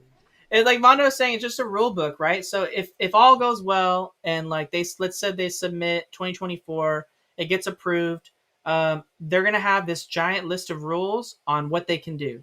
So it'll be like, okay, you can build theme park stuff here, but here's all the criteria that it has to fit in order for you to be able to build it here. And this is all besides the fact too that they still have to file for permits and get things passed to even be built there anyway. So it's Mhm. just right now the land that's there that they own is not zoned for theme park use. So even if they wanted to right now, they let's say they funded like a new Avengers Black Panther land for Wakanda, in the parking lot that's currently Simba, they couldn't do that right now. Even though it's their own land, they have to it's not allowed to be built there. So Disneyland Forward will allow them to do that if they want to. But it's not something that's going to be like, okay, Disneyland Forward's approved this January, everything gets deconstructed and is going to be built. No, it just means that they want that. If you read the original proposal for Disneyland Forward, it's they basically said, the president of Disneyland said in his little paragraph, we want a way to carry Disneyland Resort into the future for the next 30 years. So essentially, this is giving them the opportunity to expand and grow as a resort 30 years from now, instead of taking away things that people like already, which Mhm. is which right now is all they can do. So if none of this gets approved, then they're still going to continue to grow, but guess what? They're going to take away things that people like. So Yeah. I don't want to do that. It's Disneyland Forward's like that. Hey, we got $500 million to put somewhere. Where do we put it? Disneyland Forward. That's where you take Yeah. it. Ryan with the super chat. Thank you for supporting the fire, Ryan. I know they're going to reskin Splash, but will the tracks change at all, or will it be the exact same ride? I interpret it. It's going to be the exact same ride. That's how Well, I've always interpreted yeah. it. The model looked like it was the same. Yeah, I don't think there will be any changes, Ryan, What they need to from the do, ride track. Mondo, is they need to fix some sort of way. I don't know how they do it, but like that inside drop, they need to fix it so that like you don't just get destroyed on that. They need to like so that you can You're talking about enjoy the the ride. big butt drop, the big butt drop. Yeah, like they need to fix that so you can go on it and not just like be under a tidal wave when it happens. Let me ask. I'll do a poll, but I want to ask the community here on YouTube. Uh, Five Fire community, do you think the big butt bear drop should be tamed back a little bit, or do we like that you just get annihilated and splashed? Because technically this is not Splash Mountain anymore, right? It's something different. It's Tiana's Bayou Adventure. Do you think they should tame the splash? Yes, I would love for the splash to be tamed. So then when you sit in the front, you don't have to be like, I'm just going to get annihilated and just completely drenched. Should Tiana's Bayou Adventure tame back the splash on the first big drop? There we go. Let me ask everybody. I'm curious to hear what they say. Uh, I will go in the boat. Um, I this sounds kind of weird to say this, but the whole getting super soaked and splashed, it doesn't go with the Tiana Bayou Adventure, right? It's not in theme anymore. I don't know. When you hear the word Splash Mountain, you're expected to get splashed. You're gonna get wet. I like Um, I like Florida's version because you get wet like up here, right? You get wet here, like you're gonna get splashed, right? That makes sense. But at Disneyland's version, it goes beyond that, and it like literally fills the area where your feet go with water, so that your shoes are wrecked. And when your shoes are wrecked at Disneyland, like there's no coming back from that. It's yeah, like squishy done. feet. You got another 8 hours of wet socks and you're walking in it. All right, people are saying, well, like it hits a hit or miss. We love the 50-foot plunge. It's odd because you never used to get wet there. You rarely used to get wet at all. Ashley says no taming. Pack your ponchos. Love getting soaked inside. Love it. Too intense in my opinion. We'll see. We'll see what the poll says. We'll see what the poll says. I'm curious to hear what everybody says. Johnny with the super chat. Thank you for supporting the fire, Johnny. You guys aren't kidding about sound pollution. You could hear World of Color outside of Disneyland Resort. I could hear it from Harborside from IHOP. Dude, people on Walnut, where it's like on the other side of the parking structure, they could hear Fantasmic. You know, Fantasmic is far from that area. And I could imagine they probably hear World of Color too. I would not doubt they hear World of Color. It's... I don't know how much the sound pollution goes that way because IHOP and Harbor is busy. It's just a busy area. But on the Walnut side, it's a residential. It's calm, but yeah, that noise, even though there's a big parking structure there, that noise is still coming through. It's crazy how much. It's crazy how loud Disneyland really is. Because when you're inside Disneyland, it's just, you're just in the magic. But outside in the residentials and the businesses, the sound pollution it's a big thing, very big thing. And we got Disneyland Forward. Sound pollution is probably one of the most important aspects of their thing.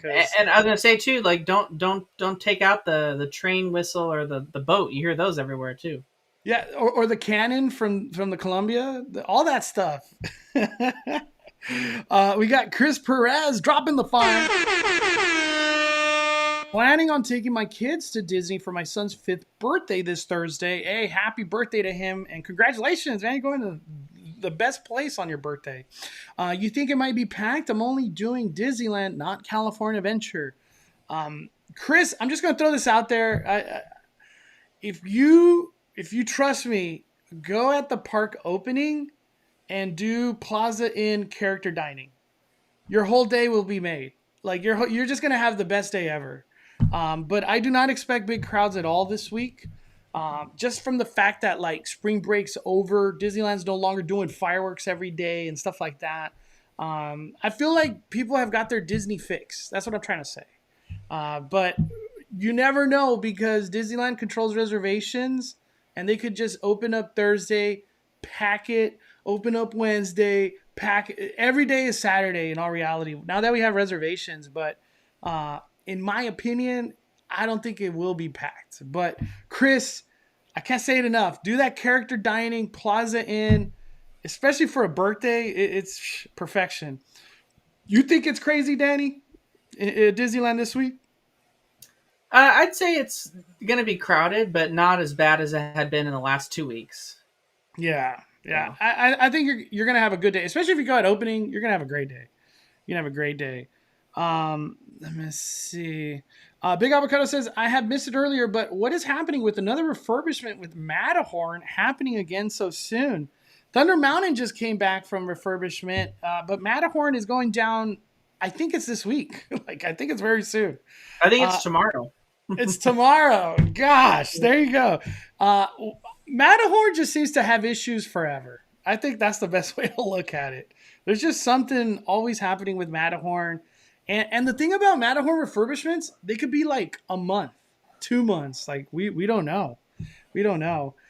Theme park and things with Johnny with the super chat. Fresh Bake said, you don't get wet much on Splash Mountain. I laughed when he said that on his Thursday live stream. I have been on Splash, I'm just going to say 100 times. And you sit in the front on a boat that has at least 3 or 4 people, you're going to get drenched. The crazy part, the big drop sometimes doesn't get you wet, but the big butt drop indoors, you get wrecked. You're wrecked. You get beyond. Wrecked. Yeah. Beyond. What is the vote looking like? Should Tiana's Bayou Adventure tame back the splash on the first big drop? 54% says no. So everybody wants to get wet, especially in summer. It's going to feel so good. We got another gifted membership from Arlene Thoughtfires. Who did it go to? It went to Michael Riley. Thank you so much and welcome to the Five Fire community, Michael. Appreciate your kindness always, Arlene. Let me see. I'm just reading.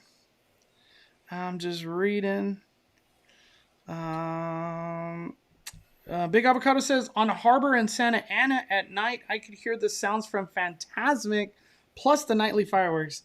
Yeah, so it seems like that's sound pollution traveling everywhere. Harbor side don't matter.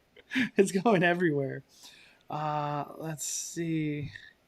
Real quick, we got a question from Brisa. She says, "Hey Mondo, my husband and I are planning on going to Disneyland for New Year's. Will we still get some of the 100 celebration, or will it be New Year's / Christmas?" We don't know yet. We do not know yet. Danny, to go more off this comment right here, Disney 100th. Look at this. I don't think we talked about this, and someone mentioned it on my bonfire yesterday. Thank you, Breeza, for your comment. Right here, October 16th is the actual day of the Disney 100. Do you think there's a big build up to this day, or is it just a company important day when it comes Could down to be. theme parks? When it comes down to It theme could parks, be because all the other theme parks are starting to join in now, right? They're bringing Paris into it now, and they're bringing Walt Disney World into it finally.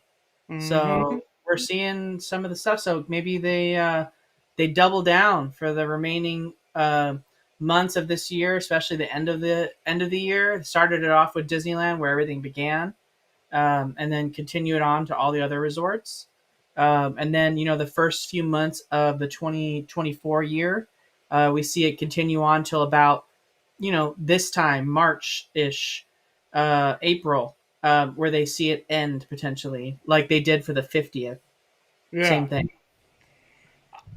I think I'm excited to see what happens. I don't think there's going to be a lot more changes happening here at Disneyland. I don't expect any big changes. The one thing I'm hoping for. I'm just going to throw it out there. I hope, even though y'all know I haven't always been the most fond of After Dark events. I really hope there's a Disney 100 After Dark event where Disney can really flush out the 100-year storytelling and bring 100-year worth of characters. Um, a fun fireworks show dedicated to the company of 100th anniversary. I think it would probably be one of the best After Dark events we've ever seen if they did a Disney 100. What do you think, Danny? You think Disney should go that route, or it's too much After Dark event?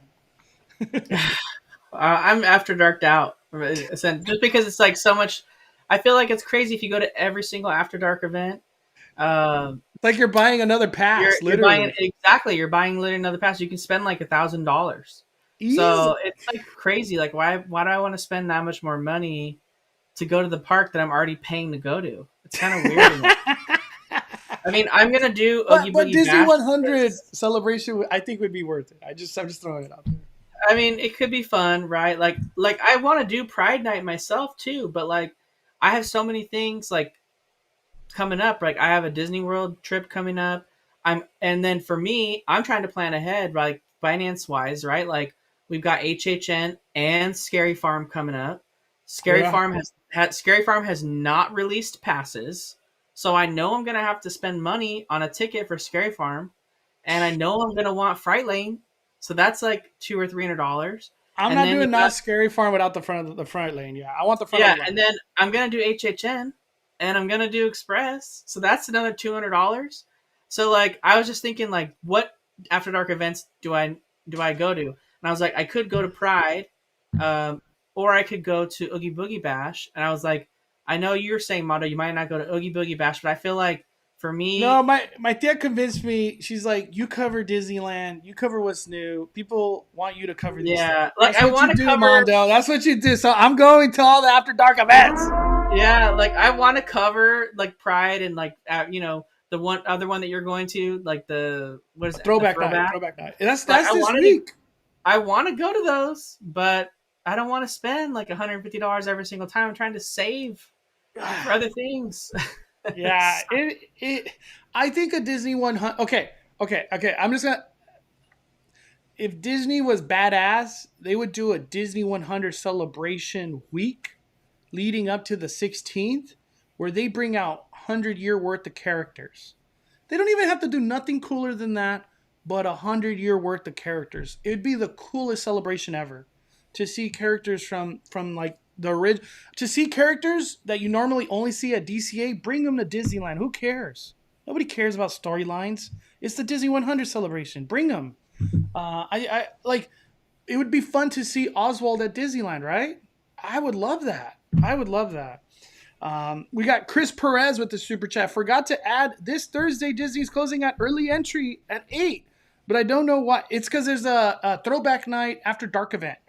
Chris, I can't emphasize even more to show up at 8 a.m. I know it's hard to take the kids and all that early, but if they're closing early, you got to get there early. And if you're going one time, Chris, get the Genie Plus. If rides are important to you, I don't know if like you want to get on a lot of rides or not, but do rides. That would be my recommendation, Chris. Damn, I keep forgetting about all these throwback nights like tomorrow, 2 days. Rudio, 21 months. Shout out to Rudio. To splash to to splash to mountain. Let's go Lakers. Oh man, dude, the Lakers. All the news has been hot. I've been with You my gotta do it. friends. What are you saying, Daddy? I was just saying you got to do it in the he's saying like too fast, too furious. So you got to be too splash, too mountain.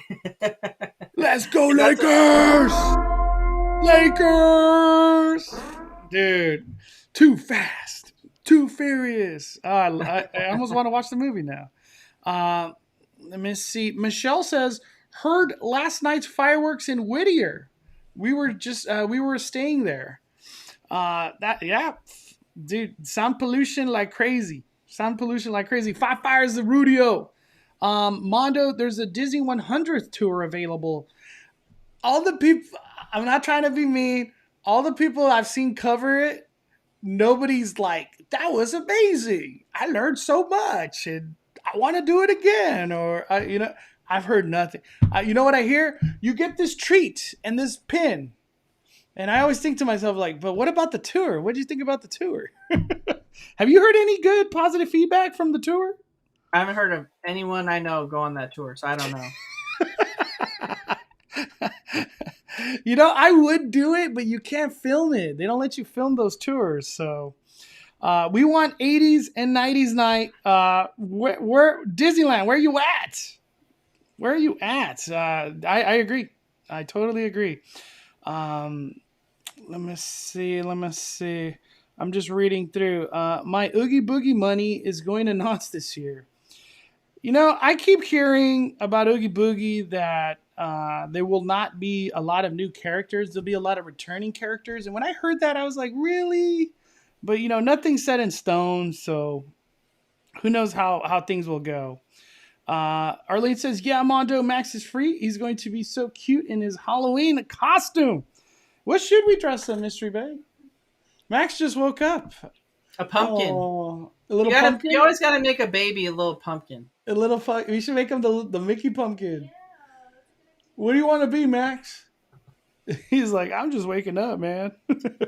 All right, so we've been on this live Mondo for 110 minutes, almost 2 hours, just Disneyland alone. All right, that's it. We got two more things I want to cover. I sent you two more tweets. We gotta show them. Let's do it. Let's show them. Oh my gosh, we can't move on without these. Let's start off with the Radiator Spring Racers first, Danny. You were there. What happened? This kind of came out of nowhere, I feel like. Yeah, so Radiator Springs Curios, one of the best shops in Radiator Springs, Cars Land, has reopened. This shop was never reopened since before the pandemic. They had always been closed. They have a little stand out front that sells soda. That's the only thing that was open. But the cool part about this gift shop is that it has unique Route 66 Cars Land merchandise you can't get anywhere else. And it opened up with that in there. So they got toys. They got the unique merchandise that you can only find inside there. But they also have pins, which this location kind of right before the pandemic started to become a little bit of a pin store. And then there's also now they took away some of the pin stuff and they dedicated like half of it to Magic Band. So it's like half Magic Band, half pin. And there was, Mondo, at least 15 magic bands in this store I've never seen before. What Yeah, the heck? like tons of. I was like, what? When did this come out? When did this come out? When did this? Like all these magic bands I've never seen. But this is a really cool location. I love this shop in Cars Land, and I'm glad to see it open again. So It's one of the coolest themed shops. Like this is literally a Cars Land souvenir shop. That's how I've always interpreted it. Did mhm. the postcards come back? Because I know that was one of the most like things it was known for. I don't I see it in the didn't check the picture. register. I should have checked the register. I didn't even think to check that. Yeah, because I always that's what I always remembered about this store is that it had a lot of like postcards that were themed to Cars Land. But it's the first thing I told Danny about this shop. Imagine the money that they've lost not opening this. People love buying Cars Land stuff every day, all day long. It's one of the most popular things at California Adventure. And the thought that this didn't open from like ever, it's crazy. You know, looking at this picture, I see a hidden Mickey at the top right there. Do you see that? I see it. Wow. I couldn't help but note it out or like post it out. There was another big thing that came out of nowhere. Let me go to it real quick. And this is something Danny has been covering like a boss. Uh, the DVC hotel. Wow. Talk about an update. Um, I remember when we saw the concept art. Now that we're seeing in real life, it looks beautiful. I think it's going to be good. It's going to be a nice Yeah. addition to. It's a little odd when everything became this like sky blue and then this like brown and gold. It's just so there's a lot of contrast going on here. But what did you see out here, Danny, when you got there? The scaffolding is coming down, and I would never have even. I wouldn't have gone straight there had I not found out. I did. I did an update video that's currently right now the video that's on my channel because from last week because I'm working on the one that's going to come out from yesterday. But someone commented like right when I posted it and said, "Hey, we just were staying there, and like I don't know when you filmed this, but they just took down the scaffolding, so they probably just did it like the day after I left. So I knew that when I went back to Disney, I would have to showcase that because I hadn't seen it yet.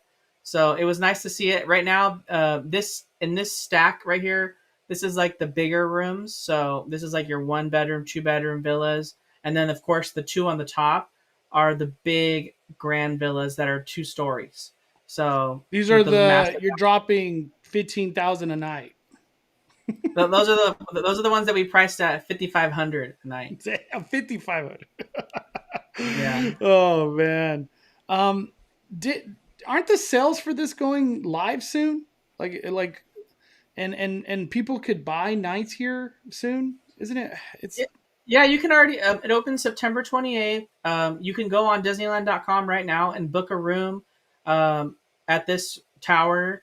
You just go to Disneyland Hotel and then you put in the amount of guests you want to stay in your room and the dates that you want to go, and it'll tell you when it gives you the results for Disneyland Hotel. It gives you a combined result of Disneyland Hotel and the villas. Um, the first few months that it's open from September, so September, October, November, and December, it's going to be like pay, like you pay to go and stay there. And then in the new year, they're going to introduce, the vacation club points for it. Once because they have to publish like I don't know, it's like a weird timeshare thing. They have to publish like the book, right, on what it costs points wise to stay at this resort. And since that hasn't been published yet, right, they can't have guests stay there with points yet because they don't know what point value to assign to this resort for week long stays, 1 night stays, 2 night stays, or whatever. So that once they have that figured out for 2024, then DVC guests can use their points to stay there. And then when that happens, that's when you see probably this hotel like not have any availability. the when the, availability for Disneyland DVC hotel will be gone forever. It will be yeah, booked up always forever. yeah. So when Uh, when DVC can start booking there with their points, that's when we see it like go away. You'll still be able to book. You'll still be able to book some nights. When it doesn't have any bookings. But when I was looking just before the live stream, Mondo, um, The only rooms that had availability were the smallest ones, which is weird because that's usually not the case. But I feel like a lot of people are doing the like, hey, let's split the cost kind of thing and staying in the big rooms like for that first few months. So And for the DVC hotel, is this something that could be done in the like the regular Disneyland website, or you have to go to the DVC website to book? Disneyland.com. Yeah. Also, Disneyland.com. Let me look. I'm curious myself. Places to stay. You just go to Disneyland Hotel and then you just search like you're searching for Disneyland hotel rooms, like I was just saying. And then you have to pick a date after September 28th. And in the search results, it'll give you all the villas inside September. the. Yeah, I want to bring this up. September 28th. So you got to pick a day after that. You have to pick a day like the 29th, the 30th, or whatever. Okay. Hold on. Well, let me see. Um, there we go. Okay. I'll do all hotels. I want to see this. This is brand new news. Uh, let me see, Danny. I'm gonna bring it up right now. Uh, You got to go to Disneyland Hotel. Disneyland Hotel. Yep. And then you picked your date. Okay, so then There it is. Yeah. The villas. Wow. 600 a night is not bad. Considering Disneyland Hotel, Paradise Pier Hotel are the same price. Wow. And you get to stay at the brand new hotel that's Well, on Disneyland property. keep in mind too, a studio has a kitchenette, right? So it's got a fridge, it's got a kitchen sink, cabinets, like the kitchen utensils, and a microwave, which regular Disneyland hotel rooms don't have.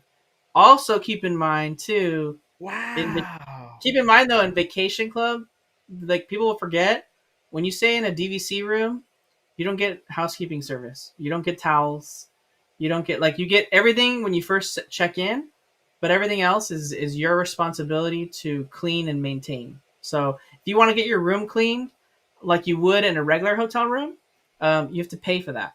It costs money. So if you're choosing to pay to stay in a villa, I think you're still subject to the same rules. If I'm not mistaken, I don't know if they give you separate rules, but Damn, dude. I'm gonna look into that and book if I could book one for one of the first nights and stay there. Uh, that'd be cool. I would love to see what this new villas has to offer, and the whole feel of being there. To me, well, you I better don't. hurry up because it's already Yeah, been on I sale didn't. for a while. I didn't. Are you hearing this, Mister Ray? I gotta get that booked. I didn't realize that was already like live. That I'm glad I It brought that went up for live. everybody. It went live in March. Wow, I just feel like it's under the radar for some. Maybe because it's so far out. So I bet you, like come summer, everyone's gonna be booking at the villas. Halloween time. We got NC Junebug with the super chat. What's up, Mondo? Universal Day soon. Hit me up. I will very soon, brother. I was sad I didn't have a chance to go this week, but it makes me want it more. And I want to go back to Toasto Cafe. We'll talk about that in a little bit, but I'll hit you up for sure, Junior. Always, dog, for sure. Maybe we could bring out Villain. What's up, Daisy? How you doing? Closing thoughts on Disneyland, Danny? I'm shocked at all the changes this week. So hopefully Mondo can showcase more this week as he goes. By the way, we got Peter in here from Ordinary Adventures. I want to bring up something.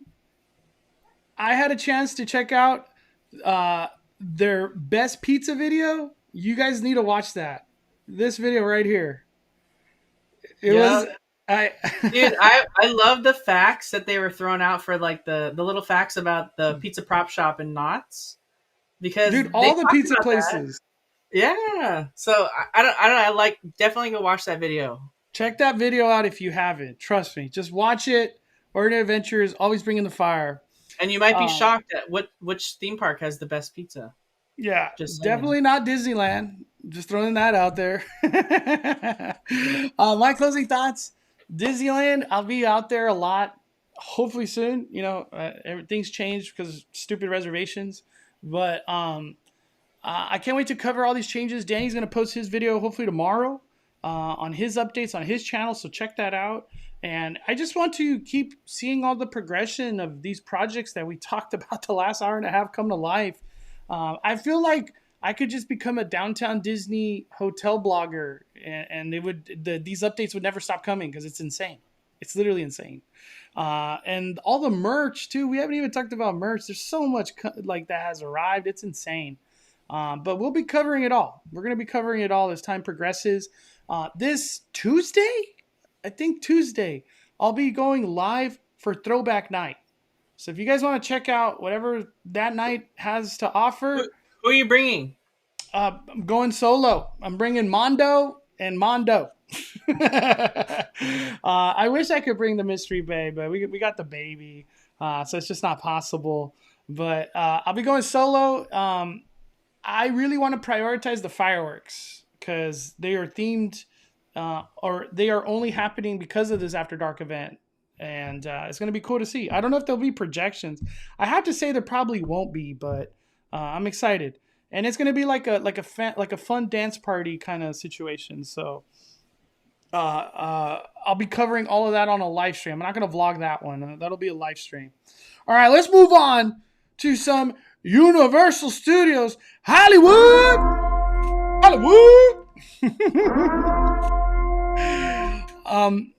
The first thing I want to bring up with Universal Studios Hollywood is out of nowhere. I feel like just a little bit ago, they dropped that one of their happy hour offerings are coming back to their City Walk. And I haven't been here in a long time. And this is from Margaritaville. But happy hour is coming back Monday through Friday, 2 to 5 p.m. I'm not too sure on the details of their happy hour, but as you could see, there's quite a bit of offerings coming. I might have to do, when I go to, Junior, if you're watching still, we should go to this and check it out. Margaritaville a long time ago was doing like pass holder happy hour stuff. And it was really like valued options. Like you were getting, was like a $20 meal for like $12, like stuff like that. So I'm excited. I'm excited for whatever this happy hour offering is. For Universal Studios Hollywood, the crowds, and I feel like a broken record, they have not stopped. They're getting worse. Universal Studios Hollywood, Super Nintendo World, I can report this very confidently, and I brought it up not that long ago, that the merch game, they are selling merch like you wouldn't believe when it come down to anything Nintendo. They can't even keep stuff on the shelves. And I mentioned it on last Speculation Sunday that I've never seen so many kids just merched out. They got a hat, they got a lanyard, they got a shirt, a plush, a popcorn bucket. Like, dude, it's unreal the success that's happening with Super Nintendo World. And the thing about Super Nintendo World, there's still there's no way to know how fast reservations go out for anything when it comes down to going in the land and when it comes down to getting reservations for the restaurant. So all the people that are going, if Nintendo is very important to you and you're lucky enough to plan out, get the early entry access. I can't emphasize that enough. Everybody that has done early entry, it's very rare that people like have a bad experience with it. It's mainly because the ride broke down at 7 a.m. But for the most part, everybody loves the early entry experience. And shockingly, it's still in the $20 to $35 range. But what I wanted to say is also the theme park as a whole has been just the busiest I've ever seen Universal. I don't even know what summer's going to look like. And then going into Halloween, which is like their busiest time ever. It's going to be nuts. It's going to be nuts. I haven't had a chance to go out there, but I've seen a lot of the facades coming to life for Halloween Horror Nights. And the one thing I wanted to say, Danny, it seems like the facades they're going big. Like these are big facades with looks to be details on each one of them. We're not getting just like a poster facade. So when I see Well, I that, mean, I would hope so because the disparity of HHN Hollywood and Orlando is pretty large, and they have crazy, amazing sets for their entranceways, and we have these lame ass poster entrances. And I don't know if that's a John Murdy thing, but Orlando is way better in that aspect. So I don't know. I feel like Hollywood's gonna give them a run for their money. They're really going hard on facades, and when they're doing these big things for facades, to me, I always interpret it as, well, if they're going that big on just what it looks like for a facade on the outside of a Halloween Horror Night house, what are they gonna do on the inside? So I feel like the budgets are big, especially after the success that Halloween Horror Nights had last year. I'm excited to see the success that's happening now to follow up that big year that happened last year. And I don't know why we still don't have any house announcements other than Chucky. So I'm just kind of on the sidelines with Halloween Horror Nights. But hopefully John Murdy makes some announcements, or if it's not John Murdy, Halloween Horror Nights themselves, their Instagram makes an announcement. Because we want to start talking some Halloween Horror Nights. Anything you wanted to bring up in specific with Universal, Danny? we got a rumor about Five Nights at Freddy's. We talked about that last week, so I haven't heard anything else about that. But I would love for that to happen. Um, and then you mentioned another maze potentially. Did you want to talk about that one, or was that just a rumor you don't really want to? Nah, bring it up. Bring it up. Bring it up. Okay. So Mondo was saying he had heard potentially we would have a maze or a similar maze to Graveyard Games, which was one of my favorite mazes ever Yeah, at let's talk Universal. about that. Let's Yeah, definitely. Universal Orlando had a maze called Graveyard Games, which I went to in I believe 2019.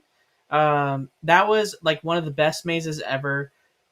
It in Orlando. It had an extremely ornate entrance facade because you enter the maze through a cemetery on the outside, and then you walk into like this mausoleum, and that's how you walk into the maze.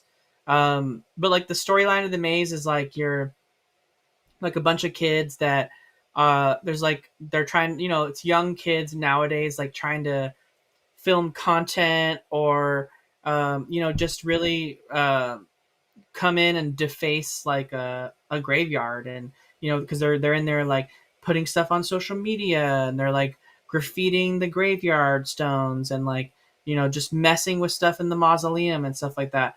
And John Murdy posted a tweet where he said, And well, I've already. this is from HHN and stuff on Instagram. Awesome account to follow for Halloween Horror Nights. Yeah, he put, I've already written a scene where an HHN updater, aka Mondo, or whoever else, uh, gets killed, and another where a YouTube influencer gets killed this year as well. So I don't know. I feel like that's a really like rude thing to say. I don't know. I don't really like John Murdy saying that kind of stuff because I feel like I'm not an HHN updater, but I feel like HHN updaters like bring the hype, right? It's the whole reason why I feel like he even has a job, right? If HHN isn't hyped and people aren't excited about it, then what's John Murdy gonna do? They're not gonna certainly fly him out from Ireland every freaking week to do work on HHN. So I feel like that's a kind of a mean thing to say, like that he's incorporating it. But the theme of Graveyard Games already included that. So but Graveyard Games isn't an original idea to him, but he could be changing it to make it his style. So I don't, I loved Graveyard Games the way it was in Orlando. You got to So go in it, didn't you? yeah, so it's Do you think it but would yeah, so translate I was well? talking about like the kids like messing up with the graveyard, right? So because they're there like messing around with it, like the spirits aren't happy. So like that's kind of like the premise of, and so the kids start to die, right?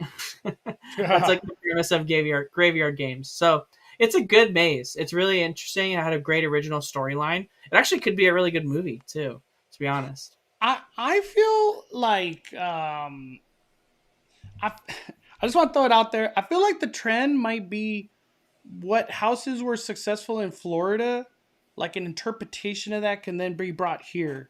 Because we saw Scarecrow, maybe they keep doing that, and to me that's a great thing. We already know it's good. Make it better. You know what I mean? So Yeah. we'll see.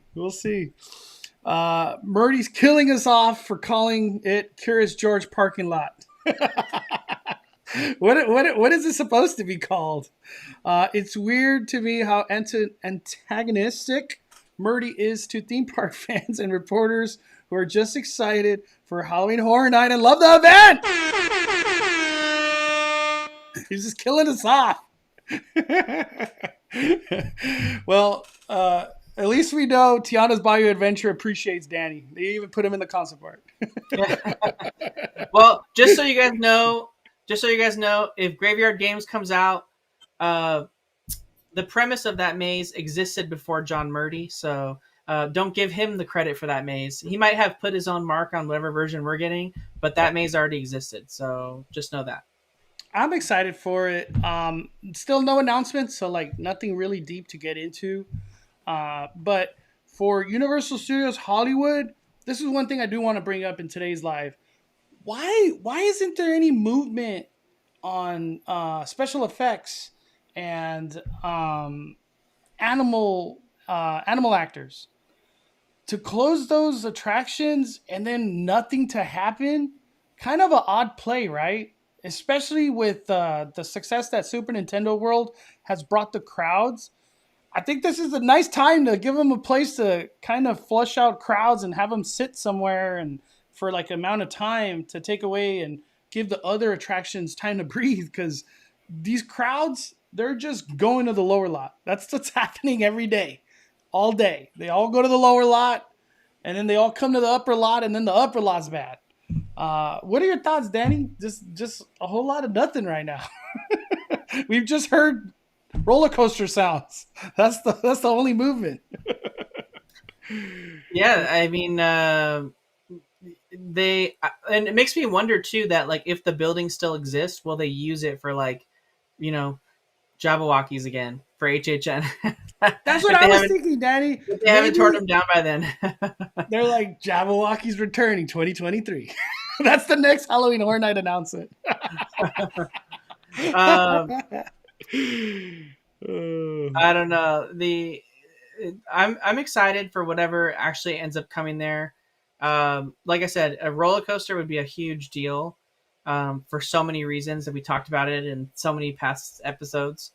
But I mean, I probably wouldn't necessarily be riding the roller coaster myself, but I think it'd be nice to have, right, for all the guests that love it, and it would really mean a big deal for Universal as a destination. So, like, I hope there's some sort of work happening soon.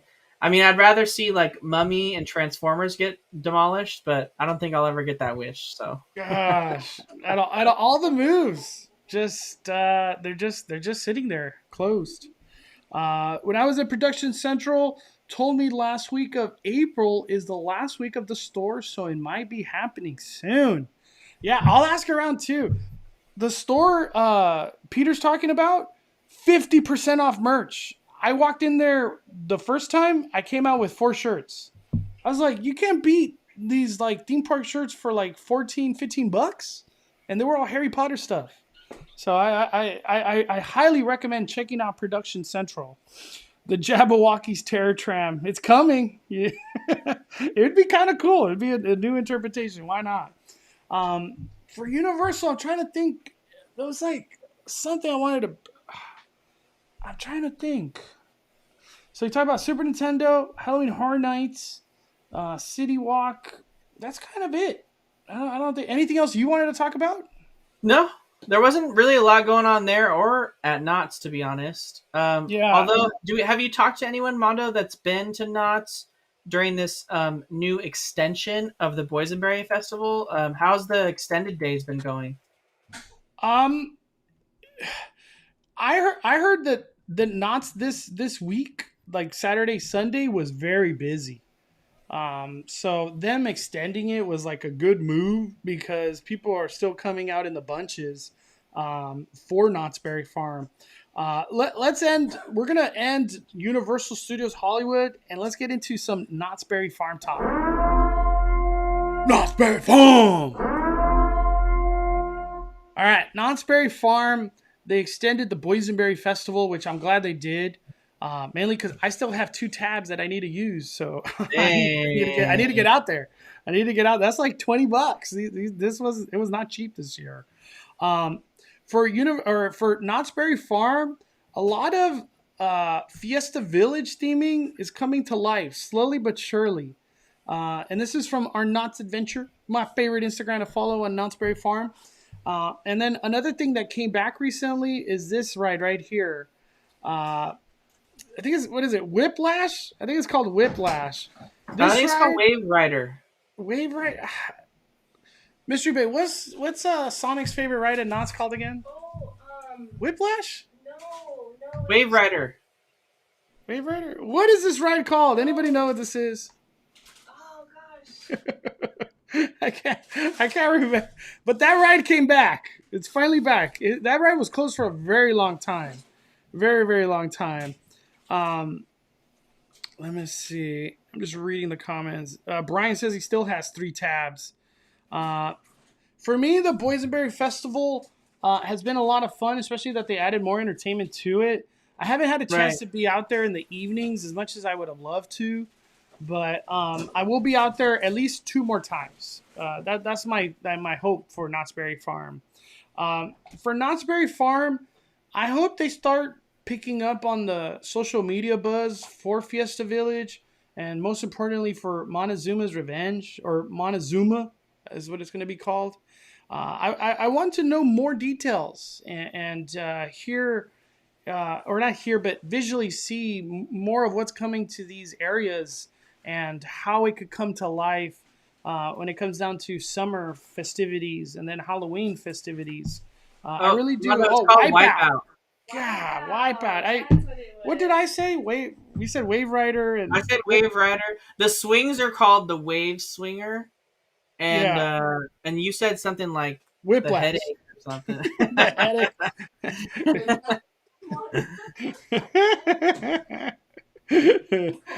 Yeah. Peter Darmanian calls it the Hurl Wheel. The Hurl. That's really what it is. This ride is literally rough to the max. When you get on this ride, you are hurting. It hurts. It's fun, but you are the momentum. It's just rough. I've been on it many times. Let me see. I'm just reading. Beatrice says, I enjoy Not Scary Farm more. The experience scare zones were more immersive and mazes are different fun experience. HHM felt like the scare was only limited to a small scare. We still have no details of where they're going to be taking Not Scary Farm's 50th. I hope more and more comes out because I want to cover it all. I'm excited to cover it. But Knott's Berry Farm, there's just not a lot to talk about.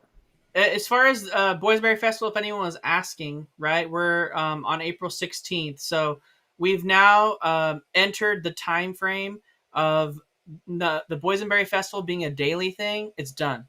So now we're in the extended period of Boysenberry Festival. So Boysenberry Festival turns into a weekend-only thing. So there will be no Boysenberry Festival Monday through Thursday. And then this next weekend, they're going to have it on Friday, Saturday, and Sunday. And then the next weekend after that, it'll also be Friday, Saturday, and Sunday. And then the last weekend will be May 5th, 6th, and 7th. And then the 7th, it's done. So there won't be any more Boysenberry Festival after that. I don't know, Mondo, if you think they're going to have the Boysenberry Marketplace up during the week, even on days that it's not. I feel like they would still probably sell stuff. I'll say they still be selling stuff. The market, I feel like the market's important to them.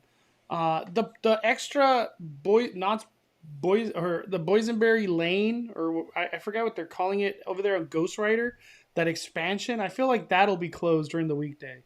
Yeah. Like only Friday, Saturday, Sunday kind of thing. And Does then right anybody after, know? Is this like night entertainment going to be happening at night, or probably not? Huh? Monday through Thursday. Monday through Thursday, no, if there's no Boysenberry Festival, I would imagine probably not. Just So, Friday, Saturday, Sunday. and then we've got when does Summer Nights begin? Dude, have they announced? Man, sometimes I get lost. This sounds weird, but sometimes I get lost. Is Knott's doing summer nights? I want to ask that question. Are they doing summer nights? Oh, it is. So Summer at Knott's starts May 26th and goes through September 4th. It'll have Ghost Town Alive during this period, as well as Summer Nights. It just says here, Knott's Summertime Fun will begin with the return of Ghost Town Alive. The interactive daytime fun experience will take you through the ghost town interacting with the citizens. That'll be coming up in May and June, so I'm excited for that. I had a lot of fun last time doing that with like Ordinary Adventures and Mondo and everyone. That we were all there that day just hanging out. And then the summertime adventures extend through the night as Knott's brings back your favorite Knott's Summer Nights bands and DJs guests can enjoy. It doesn't say specifically. Oh yeah, Summer Nights food locations are available as early as 5:30 p.m. I just want to throw it out there. I hope Knott's Berry Farm steps up the food portion of the event, because Summer Nights, it's been the first year was really good. After the first year, it has literally been like one fire. The entertainment, that's always been five fires, but from the food, no. Our Knott's Adventure, there's no entertainment Monday through Thursday except Camp Snoopy. Yeah. And the summer starts May 26th. Dude, I'm glad we're talking about this. I didn't realize this information was already out. Knott's Summer Nights, May 26th, September 4th. Yeah. But most importantly, Ghost Town Alive, baby. Let's go. It's one of my favorite. I can't wait. Ghost Town Alive is one of my favorite things to do at Knott's Berry Farm. That'll be coming back on May 26th to September 4th. I love that they started doing that. I love that they do that now, where it's like, because I remember that last year. I don't know if it's always been that way. I'm sure Jen could shed light on that, but I loved how it was Summer Nights at nighttime, and then during the day it was Ghost Town Alive. I thought that was the coolest thing, because you could like have a different experience each day. Like you could go and like get there early and do some the Ghost Town Alive, and then come back a different day and just do Summer Nights. Yeah, because like I don't know about you, Mondo, but when we were doing Ghost Town Alive last year, like we were tired and didn't want to stay for Summer Nights. We'd have to come back just to do Summer Nights. It was like you got to go to the bank, and then you got to go to the dress shop, and then got to go to talk to the sheriff. I don't know. Ghost Town Alive is so much fun. It's a lot of fun, but I can see what you're saying. Where like after Ghost Town Alive being like a 11 to 4 p.m. kind of thing, you're done. It's like I don't want to stay till after that. But I'm excited. Boysenberry Festival, I'll be covering it, like I was saying, like one or two more times. But I really hope Summer Nights food is stepped up this year. Because it's been a rough lanyard to buy when it comes down to Summer Nights. Oh, man. KJ says, what happened to all the entertainment? They used to have a lot of entertainment last time I was there. Mystery Lodge was my favorite show. Man, Mystery Lodge, I don't think it's ever coming back as Mystery Lodge. Even though they made that Scary Farm iteration of Mystery Lodge come alive. I don't know why they can't make Mystery Lodge come alive. But Knott's, they had Crazy Kirk and the Hillbillies going. Like, I went there on a Tuesday. They had them on a Tuesday last week. They had the Bluegrass Duo going. They had the big main Calico stage show happening. And then they had like the pianist happening over there at Boardwalk. So there's a lot of entertainment. I think the main thing, where is the freaking stunt show at the entrance? Knott's Berry Farm, please bring the stunt show for Ghost Town Alive. It would make so much sense. Don't forget too, Mondo. Someone else brought up in the chat, but I just pulled it up. We're also coming up next month. We're only a month away from the opening of Soak City, May 20th. Ooh, Soak City. I'll be there. I don't know if I'll go day one, but I'll be there. Soak City being open. I don't think there's anything new when it comes down to Soak City, but that is exciting. That's coming back to life. Uh, Gosh, they do not make it easy to like bring up stuff here. I'm trying to bring it up. Like, there's not like a search function on the website of Knott's. Um, where You do gotta I kind of, go to you gotta kind find? of like use Google for that. Oh, you go They don't to. have a search function. Let me bring it up. So, anybody wanting to search? I just want to help everybody. Anybody want to search for things like Little Max? Anybody that wants to search, it's under experiences, and it's Soak City right there on the left. So Soak City, May 20th to September 10th. And if you are interested, if you want to go the extra mile, they do have Soak City Cabanas right here on the bottom right. If you're going like in a group and stuff like that, but they do have dining options. I always like making one Soak City video every year. I love Soak City. I have an annual pass that can go there, so I'll be there, and my meal plan works over there. So I'm excited for that. Can you believe, Danny? We're already talking summer stuff. What the hell? I'm excited. Summer is my favorite season. I know we all get like hot and like overheated, but I think it's like the best because usually like our hottest months aren't until September, October.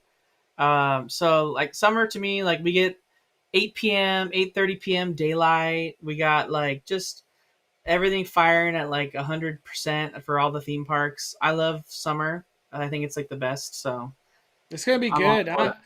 I'm Yeah. excited for all the not summer activities. Ghost Town Alive. It has like a spot in my heart every year. They do such an incredible job. All those characters that come to life. It's incredible. The newspapers changing throughout the day. Mm-hmm. Mm-hmm. It's so good. Closing thoughts on Knott's Berry Farm, Danny. I need to get out there for Boysenberry Festival one more time.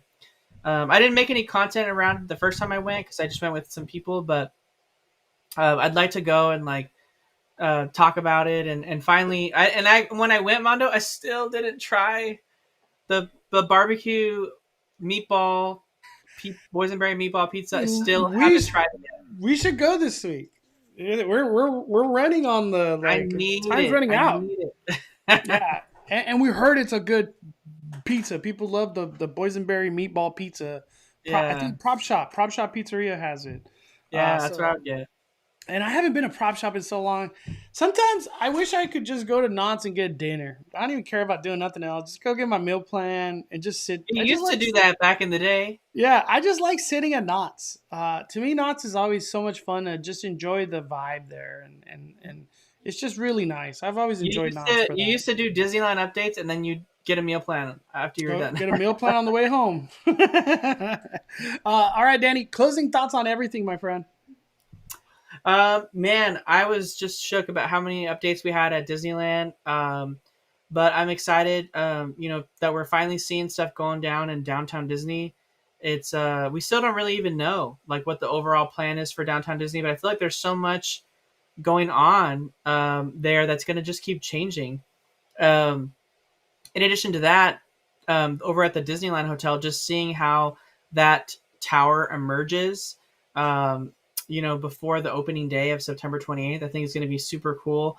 So many details on that tower.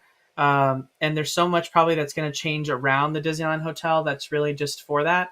One thing I was covering, I forgot to mention too, Mondo, was Disneyland Hotel finally finished their luggage storage area, which I think they expanded, probably because they need the additional space for another tower, right? Holding all that luggage. So they've been working on that for freaking ever, and they finally finished that, and it's like all done. So they're getting ready, to expand, which is like you can see all the like pieces fall into place when you visit there pretty regularly. Yeah. My closing thoughts. very excited for Disneyland this week and checking out Halloween Horror Night updates. Hopefully, I survive. Never go alone. But I hope we get I hope we get a freaking announcement from Halloween Horror Nights. It'd be really nice. I feel like we're due. We're due. But I'll be covering, like I said earlier, Throwback Night. So if you guys want to check out that live stream, it'll be on Tuesday. I really don't know what to expect, but I'll do my best to cover it, and hopefully we get some foods. I would like to get a couple food items at this After Dark event. But thank you everybody for watching Find Fire's YouTube.